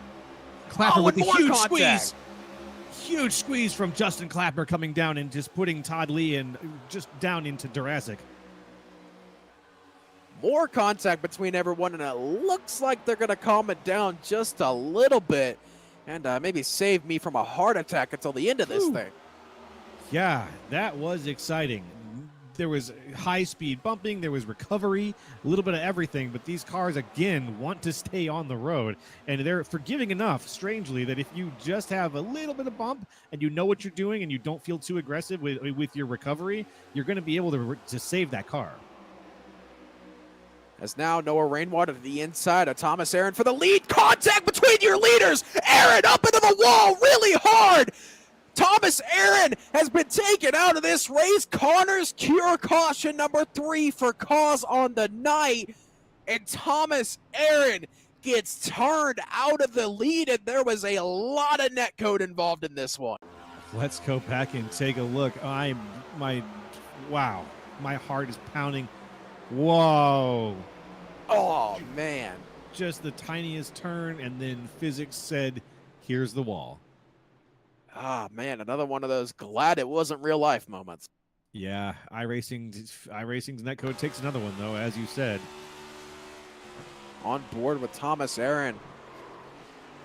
And boom. Flick and beep. Not much you can do about that. But there was netcode involved. It looked like at full speed that there was a little bit of netcode involved here. Just a little bit. Yeah. Even that little bit right there. Yeah. But I guess it was one of those perfect angles at the perfect speed with the perfect miscalculation. And it pushed that car hard enough to send it into an uncontrollable, unrecoverable wobble. Really unfortunate, especially because we were pit seeing stops, maybe. Rainwater gets tricked down. Hard. Yeah, that was mind games, practically, that pit stop move I just saw. There was some last-minute decision-making there. Oh, wait a minute. Hold on. You said that everyone pit on lap 101, correct? I believed so. I like this call from Rainwater. I really like this call from Rainwater because if it goes green to the end, he's going to have 20 lap, give or take, fresher tires in the entire field. He can make his way back up, too. He's got the time. And he's going to be able to show why he and the unfortunate Aaron were at the front for as long as they were. Yeah, I don't know if Thomas Aaron's going to be able to get his repair and get back on the road, I'm hoping. Thomas Aaron's done. He's already put him behind the wall.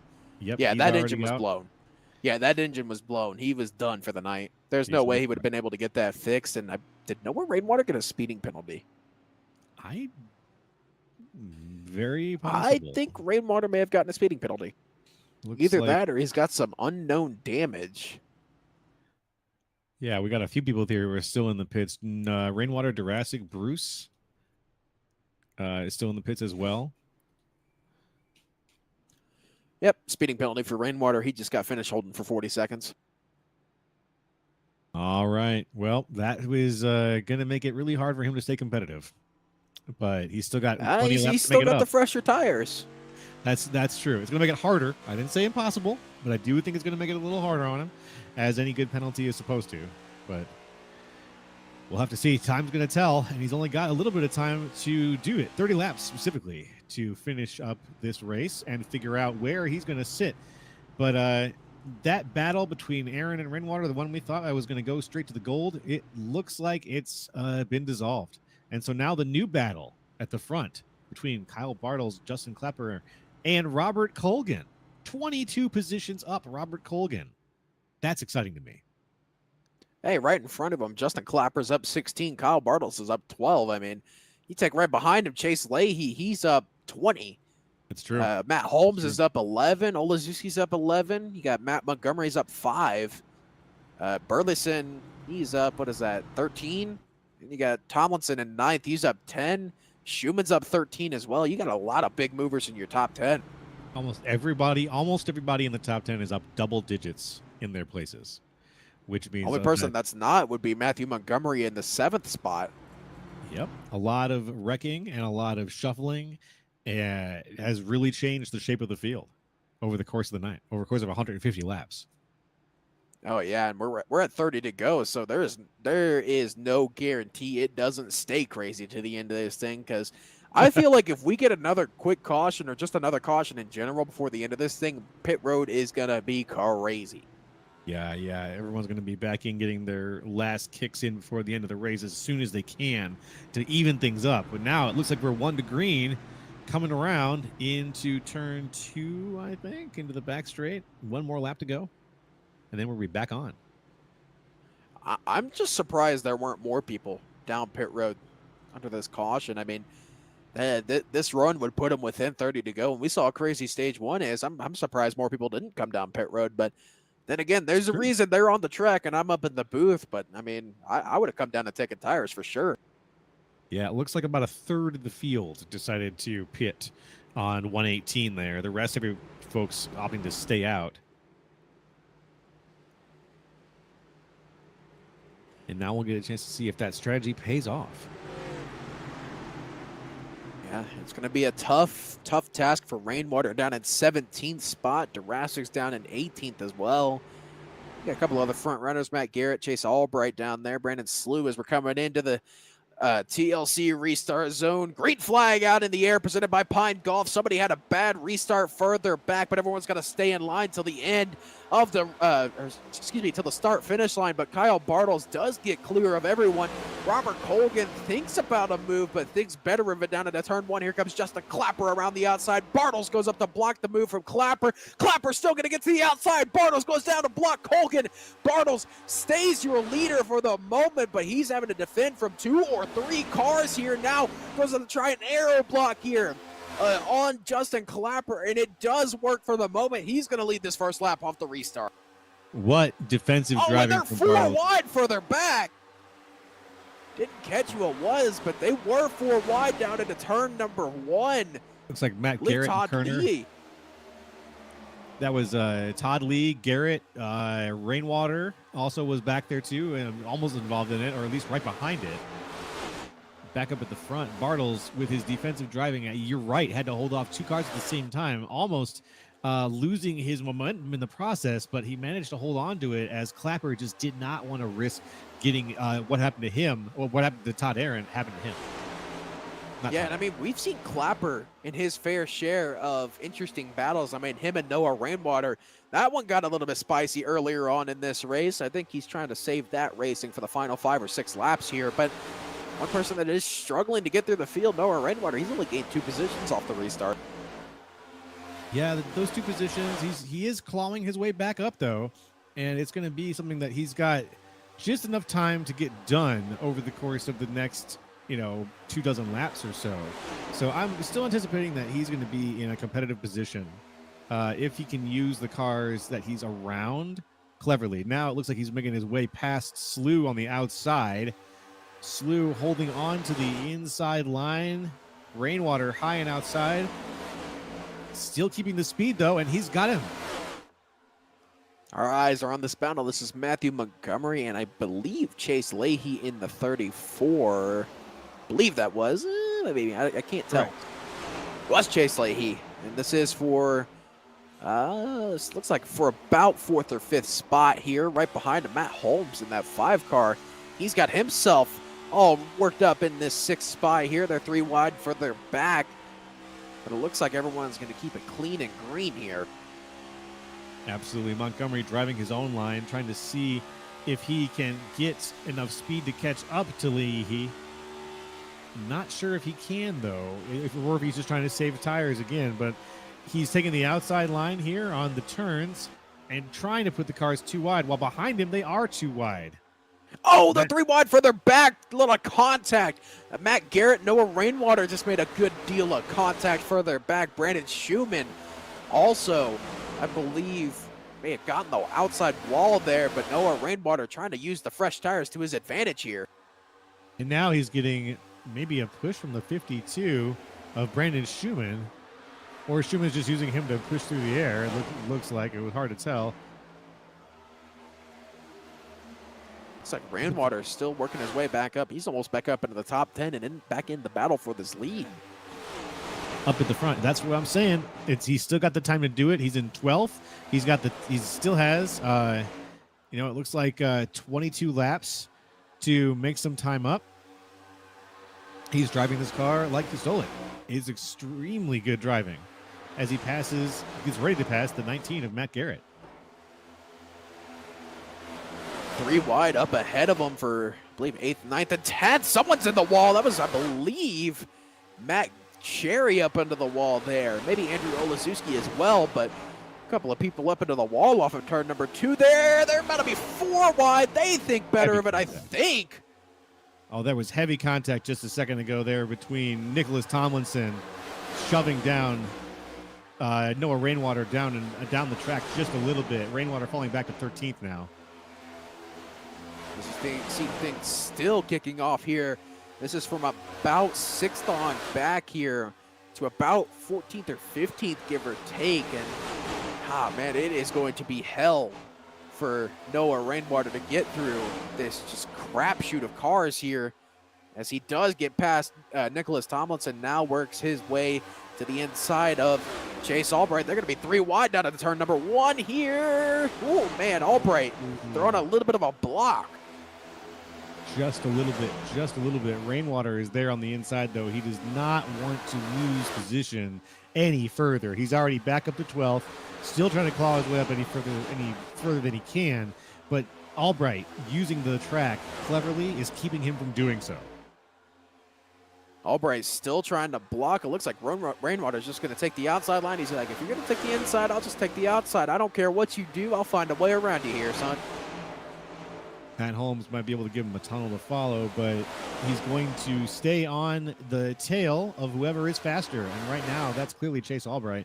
3 wide and he's going to send it through the middle. 3 wide here, as they were 3 wide for the moment in front of him. But now our 3 wide battle is here.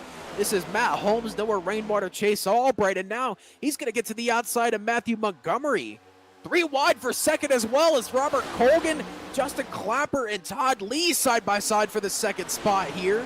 They all single file it out now. They're 2 wide for position. Justin Clapper and Robert Colgan side by side for this third spot now.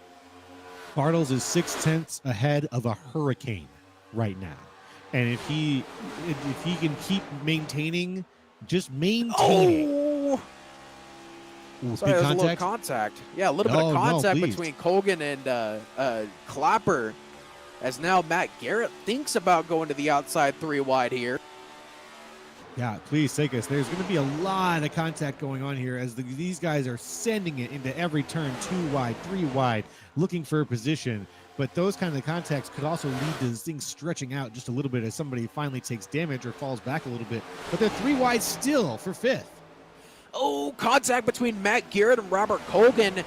And it is officially go time for these guys. These guys have realized Noah Rainwater's here on fresh tires. It's time for us to pick up the pace. And 15 to go here at Chicagoland. All hell breaking loose pretty much anywhere you look. Rainwater has cracked back into the top 10. He's in 7th place now, coming back for his old position. Bartles still at the front, now dealing with Todd Lee, who has closed the gap to within 2/10. So he has a battle on his hands. He has to deal with someone who's going to be pushing him to the finish line as opposed to a nice, cool Sunday drive that he was expecting. Bartles into the wall. Oh, we got a car sideways on the back. Brandon Slew sideways into the outside wall. That'll be a yellow Connor's Cure caution as the cars all slow it down. Okay, get out.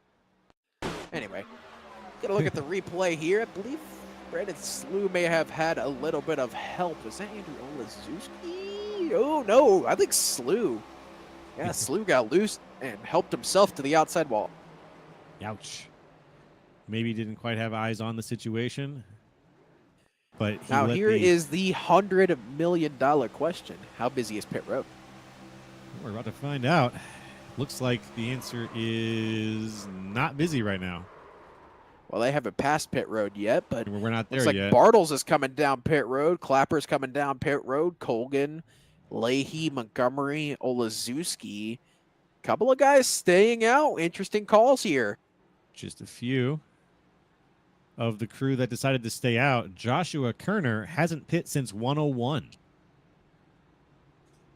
He's going to be driving on fumes. We know that they can do 60 laps with this, so he should be able to be. He's not worried about that. It's the tires. He's going to need some fresh ones, but he's still out. Joshua Kerner has not pit for tires in nearly 36 laps here. Yeah, now it begs the question, what is he waiting on? Because he should have another set of tires. I wonder if he's saving a set of tires for an all-out dash to the end if we do get another quick caution, because we're setting up for 10 to go here. This is going to be nuts. Nuts. Is good. Yeah, absolutely. And Kerner is in the top 10. He came up 14 positions. He could benefit from a late stage yellow, especially if he can get a quick pit in. He could benefit from it, but he's going to be the only one going down pit lane except for the other 118 crew. So everyone at the top has to pit at the same time for him to make this worth it. So I don't know. What's he waiting for? We're going to have to wait and find out. We're going to find out when he shows us. And that's all. I can't predict it right now. My experience is not quite there. I'm kind of sitting here mentally preparing myself because we saw how crazy things got in stage 1 and stage 2. Now imagine it's for a win in the playoffs, buddy. Oh, it looks like Joshua Kerner says he doesn't have any more tires. Okay, that makes sense. There we go. Now that begs the question, why'd you use all 4 sets of tires in the first 2 stages? If you can get back to us, Josh, yeah, why did you use all 4? Will you tell us? I have Inquiring minds want to know. Inquiring minds. as in the commentators who get paid to be here. Just kidding. I'm kidding. Yeah. Kinda.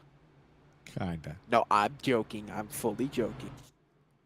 I don't get paid. I'm kidding. Okay, You I are should a probably box shut of up before I get fired. curiosities. Walk the line carefully next time. I always do. Oh, you had high hopes of not much cautions. That makes sense. I can see that. Well, we have laps yet left where you could see another one, 12 specifically. Yeah, and knowing how these guys race for wins, I would not be surprised to see another one. We've been seeing some hard drivers, and I'm really excited to see Matt Cherry and Noah Rainwater in the top 5. Rainwater, my pick for the evening. Naturally excited to see that. But Matt Cherry, I had something in the back of my head said Matt Cherry is going to make that drive. Glad to see you're having fun, Josh Kerner. Glad you're having a good time now. It's you're doing great sitting up there with the one-on-one pit. So keep it up in 6th position.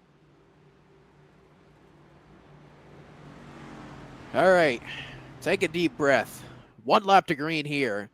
Todd Lee and Matt Garrett leading these guys back to green flag. Noah Rainwater on fresher tires and everyone in the field that is in your top 5. Ah, man, take a breath. I feel like this is going to get the last good one you're going to take for a while.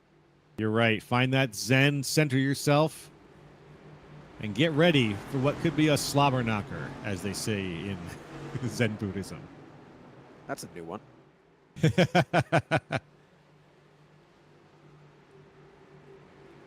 Hey, the British have argy-bargy.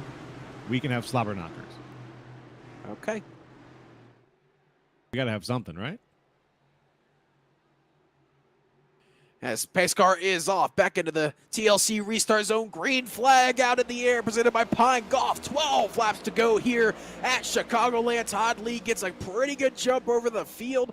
Matt Cherry to the outside now of Matt Garrett. You got the Matt show for 2nd and 3rd. Noah Rainwater looking to make it 3 wide through the middle. He's to the inside of the 45 of Matt Cherry. Further back, things already starting to kick off. Chase Albright and Justin Clapper making a little bit of contact there. 3 wide further back. Thinking about a move is Robert Colgan to the inside. They're going to be 4 wide further back in the field off of turn number 4. They're still going to make it stick.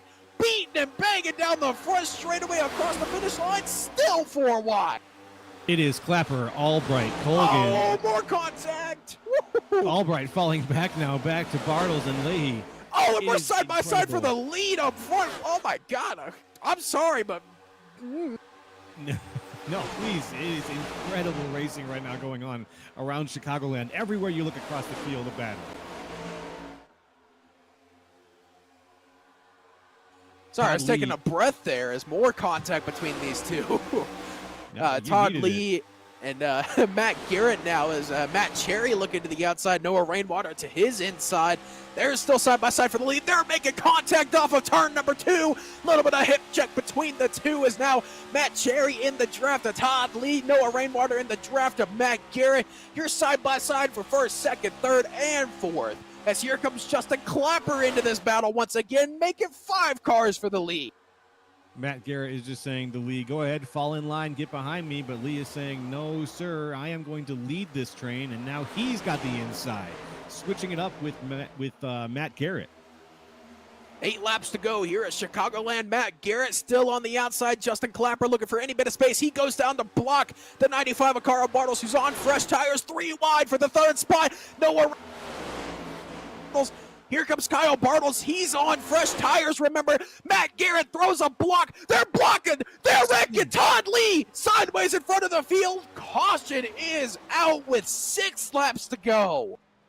Lee, big slide, but he did not get any contact with any cars or the wall after that after that hit, so he could be back in the race. Wow. That could have been much worse than it was. I'll say yeah. that. That could have been much worse than it was for not just the people who were involved, but the people who were nearby. And it wasn't much to our satisfaction here, my satisfaction here. But now you've got Matt Garrett, Matt Cherry, Justin Clapper at the front, Todd Lee falling back a good number of positions. All right, if that's about as crazy as we're expecting for our finish, there's no guarantee I don't have a heart attack by the end of this thing. I have some Bayer aspirin ready. 911 on speed dial. Thank you. Maybe get the AED as well. Oh, yep. Hey, at least our producer is first aid certified, so he can run from the production Oh. truck over to our commentary booth and get me back to life. Excellent. I am certified to cheer on any first responders who are going to help you. 12 hours? Damn, I don't think I'm going to make it 12 hours. First response, 12 hours. The American healthcare system. But I'll help you. Once you're across the border, it goes a lot smoother. But we don't want you to have a heart attack. We just want the guys on the race to keep racing the way they are and you to keep living. But if they keep doing that, I don't think you're going to do the other. As you just said. That was just, how many laps did we just see? Like 5 laps of extremely hard racing? Barely even that. It must have been about 3 or 4 laps.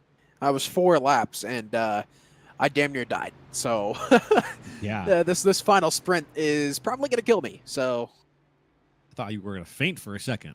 Thought you were going to get the vapors. There's no guarantee I don't do that either.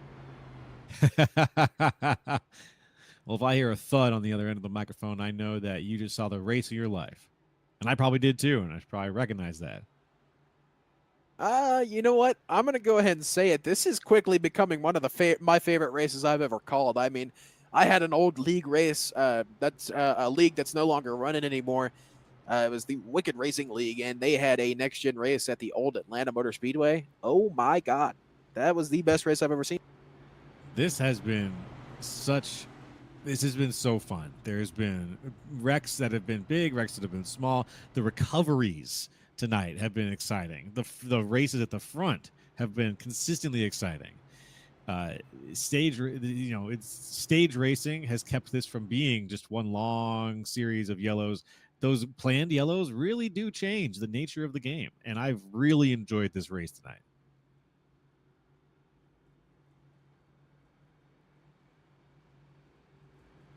Sorry about that. I was listening to race control there. They were dishing out, I believe, the decision on that wreck. It was no at faults whatsoever. So, okay, just a little bit of hard racing. That's all. Well, that's about the best you could hope for. Let's get another look at that. See if we feel that there was no one at fault here. Well, it looks like Clapper may have gotten a little loose. Oh, no. I believe Todd Lee didn't realize that Clapper was going to be that high. Yeah, he didn't think he was going to be there. Yeah, he turned right. That was a quick right turn that Clapper made, I got to say. I didn't know what he was trying to adjust the line really quick there, but it ended up costing Todd Lee. Excuse me.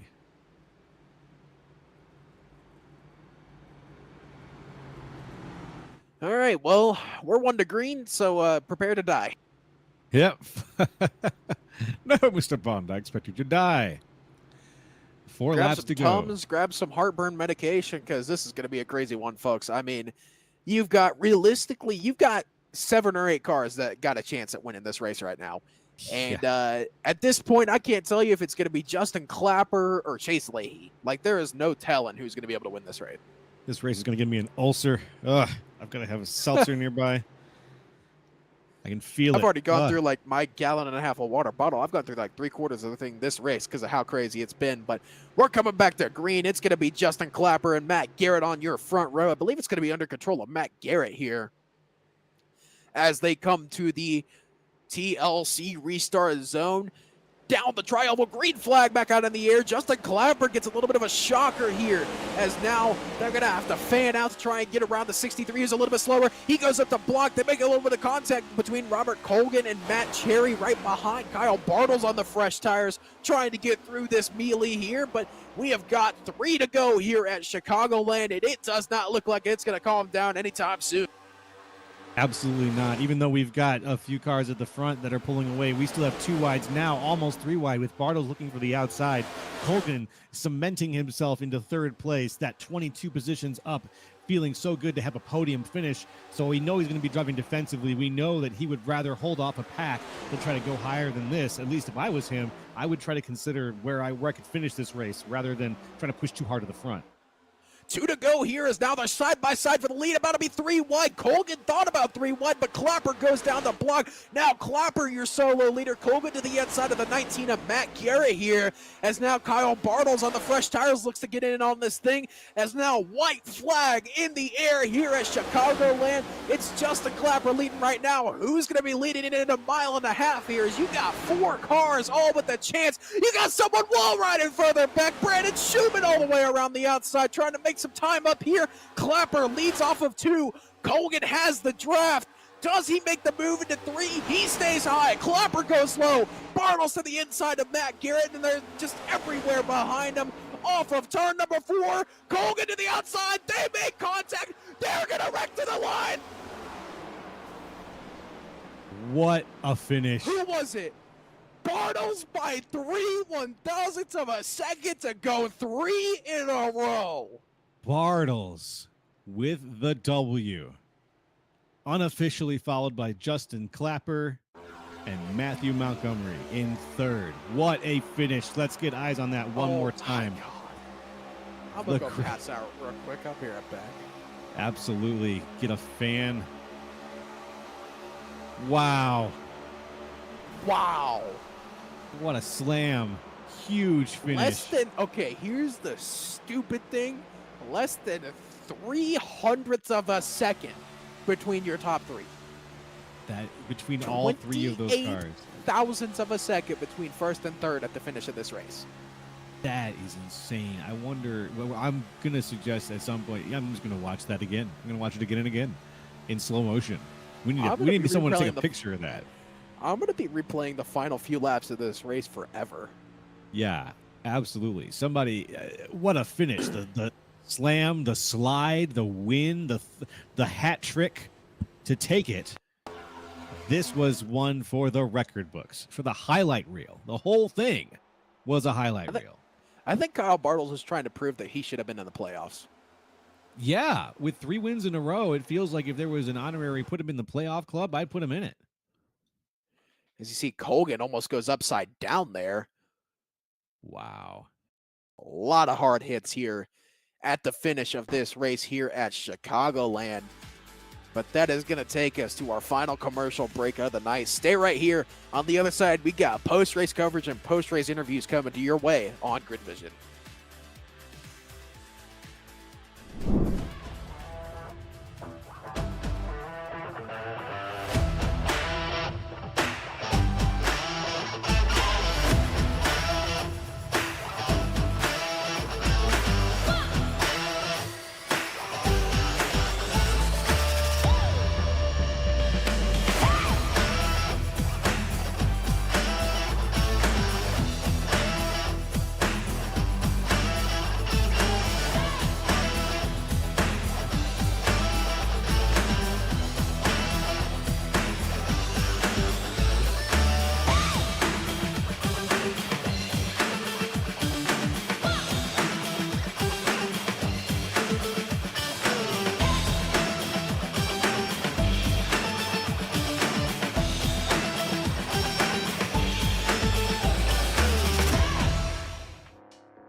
Back live here at Chicagoland Speedway in what was one of the craziest finishes I think I have ever personally witnessed, as Kyle Bartles takes one by 3/1000ths of a second over the 63 of Justin Clapper. You only got to go back another couple hundredths to Matt Montgomery in 3rd. 3 abreast of the line. Kyle Bartles takes it. And as Matt Cherry in 4th, Matt Garrett in 5th, Brandon Schumann rode the wall off of turn number 4 to come home 6th. Noah Rainwater in 7th, Andrew Olazewski in 8th, Robert Colgan 9th, Chase Leahy rounds out your top 10. Moving on down, Nicholas Tomlinson in 11th, Anthony Burleson in 12th, Matt Holmes in 13th, Jordan Durasic in 14th, Chase Albright in 15th, Todd Lee 16th, Joshua Kerner 17th, Brendan Slew 18th, Gregory Shepsis 19th, and Thomas Aaron 20th. Rounding out your 27 car field here tonight, Tristan Bruce in 21st, TJ DeBlasi in 22nd, Damian Neeson, Austin Cooper 23rd and 24th, 25th was Christopher Tate and Robert Walton. Rounds out your field here tonight. Bo Condon did not start on the night, but that is going to take us straight into post-race interviews, and we're going to speak first with your 3rd place finisher in Matthew Montgomery, who lost this race by 28 thousandths of a second. Matthew Montgomery, how are you doing tonight?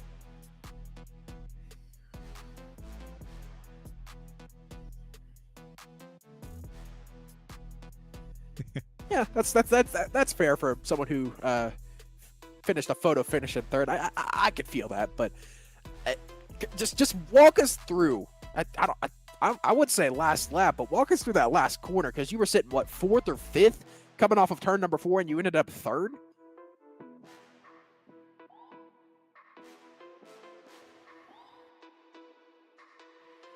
Bottom. And so I wanted to run the top and just couldn't get to his outside, so I just sent it 3 wide in the middle, and they did a really good job of holding their spots. And then I thought I was going to come across the line 4th or 5th, which I was going to be happy with, but then I saw that happen, and I thought I won, dude. I didn't see anybody to my right. I crossed the line and was waiting for all that stuff to update, and finished 3rd. But I mean, it's a good run. I haven't finished top 5 all season. I've been awful, so I'll take a 3rd. But I've also finished 2nd by like 0.0001 in this league too, so eventually I'll win one of these things. Yeah, eventually you will, but I believe you are a playoff driver, so that should secure you some decent points heading into the next round and the final race of the Forming 16 here. How are you feeling going for that one? I mean, I wasn't sure I'd even make it out of the first round, but especially after wrecking last week. But thankfully, for the first time all year, I've managed to get stage points for the first time, like ever. Usually I'm really conservative at the start of these things, but knowing that points are so important, I've been a lot more aggressive towards the front. So like I said, if I can make it, it's kind of run around at a time. If I can make it from 16 to 12, and hopefully I can make it 12 to 8 from 8 to 4. So a lot of fast guys in here, so it's gonna be tough. But I mean, just give myself a shot every week, trying to make it each round, and hopefully we can do that. Yeah, you're going to be headed into Lucas Oil with the trucks next week. And are you feeling good for that one? I've not ran a single lap around that track, so no, not really. I'm going to have to get some practice laps in for sure. Well, fair enough. Before we let you go, who do you got to thank? Who gets it done for? Well, first off, I just want to shout out Justin White. I know he's got some stuff going on personally that he's dealing with, and so just the entire league's going to be behind him and thinking about him. Praying for him. So I know he wasn't able to be here today. I thought Bo Condon did a really good job stepping in and filling in for him. Second thing I want to shout out my beautiful wife Morgan, who allows me to spend hours on this video game. My friends down in Texas, so Sam, Jordan, Jamil, Matt, Don, all of them down there, especially the ones in Houston, since they're dealing with a hurricane and all the damage from there. And lastly, I want to shout out Pepper Traders. Well, actually, first off, iRacing Designs, Rob Evans, for making beautiful paint schemes. And then second, I want to shout out Pepper Traders, my sponsor. If you go to peppertraders.com for the next 30 days, they got a discount on their peppers, barbecue sauce, salsa, rubs, all that stuff. It tastes absolutely amazing. So make sure you guys go to peppertraders.com, check it out. Just go to your local HEB if you live in Texas. For all my Texans out there, go to your local HEB, get some bread and butter jalapenos. They smack. They're amazing. Go check those out. Well, congratulations on the P3 tonight, Matthew, and hopefully we get to talk to you next week at Lucas Oil. Appreciate it. Also, shout out Jordan Durasic. I meant to shout him out. He helps me go fast. Even though I don't feel like I go fast, he's helped me a ton this season. So shout out Jordan Durasic. Fair enough there. Congratulations on the P3 again, Matthew. Hopefully see you next week. That was Matthew Montgomery, your third place finisher now. We're going to speak with your P2 finisher by probably one of the closer margins I think I've ever seen. He's going to be standing alongside Joe LaCastro. Justin Clapper, congratulations on the P2 finish tonight. Yeah, I wish I was as excited about it as I should be. The last thing you want to do is get a teammate involved there. And just want to apologize to Robert Colligan there. We talked a little bit there after. And last thing I want to do is get him caught up there. Hope, could have been a good finish amongst teammates there, but she just broke loose off the floor, got in the throttle a little bit faster, got eager coming to potentially a win there. And that's twice this year that having photo finishes that I wasn't on the good end of. So, but all in all, we'll take the points today. Yeah, this is a photo finish for the ages. I gotta say, you guys were all within 3/100ths of a second of each other at the end of that. And with what happened, just you already talked a little bit about what's going through your mind. No bad blood though. I'm hoping in the after race discussion after the accident. I mean, I'm sure he's upset, and he's got every right to be. I threw a hard block on him in the duels earlier this year, and I probably owe him one, and I misjudged when I came up there, and the car decided to break loose. And these next gens, man, once they go, there's really no saving. I don't have the top notch equipment a lot of these guys have out there. I'm out here on a freaking duct tape put together G920 that I'm doing so. For me, it's once these things go, it's game over. So I'm kind of hanging on for dear life, and just get to have fun with these boys. And if I get a shot at the win, I'm gonna do everything I can. Unfortunately it's been a very aggressive season with a lot of guys. So it's kind of one of those, you gotta do what you gotta do to get a win. And sometimes you gotta, if you can't beat them, join them when it comes to the way some people drive. So that was kind of where my head went tonight. I want to thank my teammates, though, because, man, and congratulations to Kyle, because with him and Robert, the strategy we had there, it clearly paid out. I just hate that it wasn't the three of us there at the end. Yeah, I got to say, I hope that the circumstances for your next photo finish are a little bit more favorable to you. And is there anybody else that you would like to give a shout out to or a thank you to? Yeah, thanks Mania Club for staying on board all year, doing great things for raising money for Connor's Cure, raising money for pediatric cancer. So donate to them today at v.org/Mania Club and help us reach our goal for the rest of 2024. So shout out to those guys. Very good. Well, thank you for stopping in tonight and saying good evening and congratulations on the second place finish. Thanks, guys. I'm going to pass it back Just over a to Clapper. Sorry about that. That was just a Clapper, your P2 finisher. And now we're going to get to speak with the man who's gone 3 in a row, back to back to back, Mr. Kyle Bartles. How you feeling after that one? That was a heart pounder there at the end. I should not be talking to you guys. I should be talking to you guys 2 guys ago in third, but got crazy lucky there. I feel really bad for the guys involved at the end there. I've just seen the start finish. I think if Clapper had a front bumper, he would have won that one. But not with a front bumper, I guess I did. Again, I feel bad for Robert. He had a really fast car at the end there. We're a short run car, had a longer run car. Got really tight off of 2. It was god awful off of 2, but strong car all night. Top 3 car for sure, but I guess I'll take the win there. Well, I think you were aided by the fact that you had so much fresher tires than the rest of the field there at the end, but we won't talk about that. All we care about is the win, but I believe you're starting to put out a vendetta saying you should have been in the playoffs because this is your 3rd race win in a row. You're going to make it 4 for 4 next week at Lucas Oil with the trucks? Yeah, we'll see. I haven't raced there in a long time, but the trucks are my favorite. I haven't won yet in the trucks, so there's that. Mark that I'll have to cross off if that happens. But yeah, I'm going for 4 in a row. Made a joke to the guys 3 in a row tonight before the race, thinking it was going to happen because it's more of a plate track, but tires do matter here.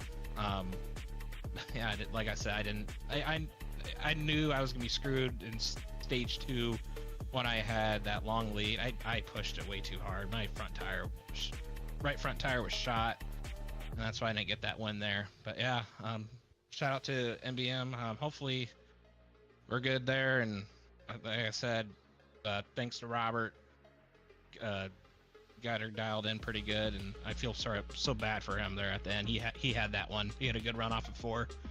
Just yeah. Well, before we let you go and hopefully get to practicing for 4 in a row here, who do you got to think? Who gets it done for you? Yeah, like I said, NBM, really good team to work with. Robert, you guys are doing good. And then I just want to shout out JW. He's got some personal issues going on, so hopefully he'll be back up in the control booth when he can get back here. So. And we're all wishing the best for JW here at the Thunderclap iRacing Series. Congratulations, Kyle Bartles, and hopefully we get to talk to you next week. Thanks, guys. That's Kyle Bartles, your race winner, but that is going to do it for us here tonight. Special thanks to all the guys that help us get it done here at Grid Vision. From everyone from Austin Derbyshire to Joe LaCastro to myself in the commentary booth. That's going to do it for us here tonight. If you want to get your league broadcast, contact us on Facebook, X, or email us at info@gridvision.live. Special thanks to Andrew Cardinal IV of Whiplash Simcams for all the cameras, all the beautiful cameras you saw here tonight on this broadcast. That will do it for us here from Chicagoland. Congratulations again to Kyle Bartles on winning a very, very close one there at the end. But that will do it for us here tonight. We'll catch you next time on the grid.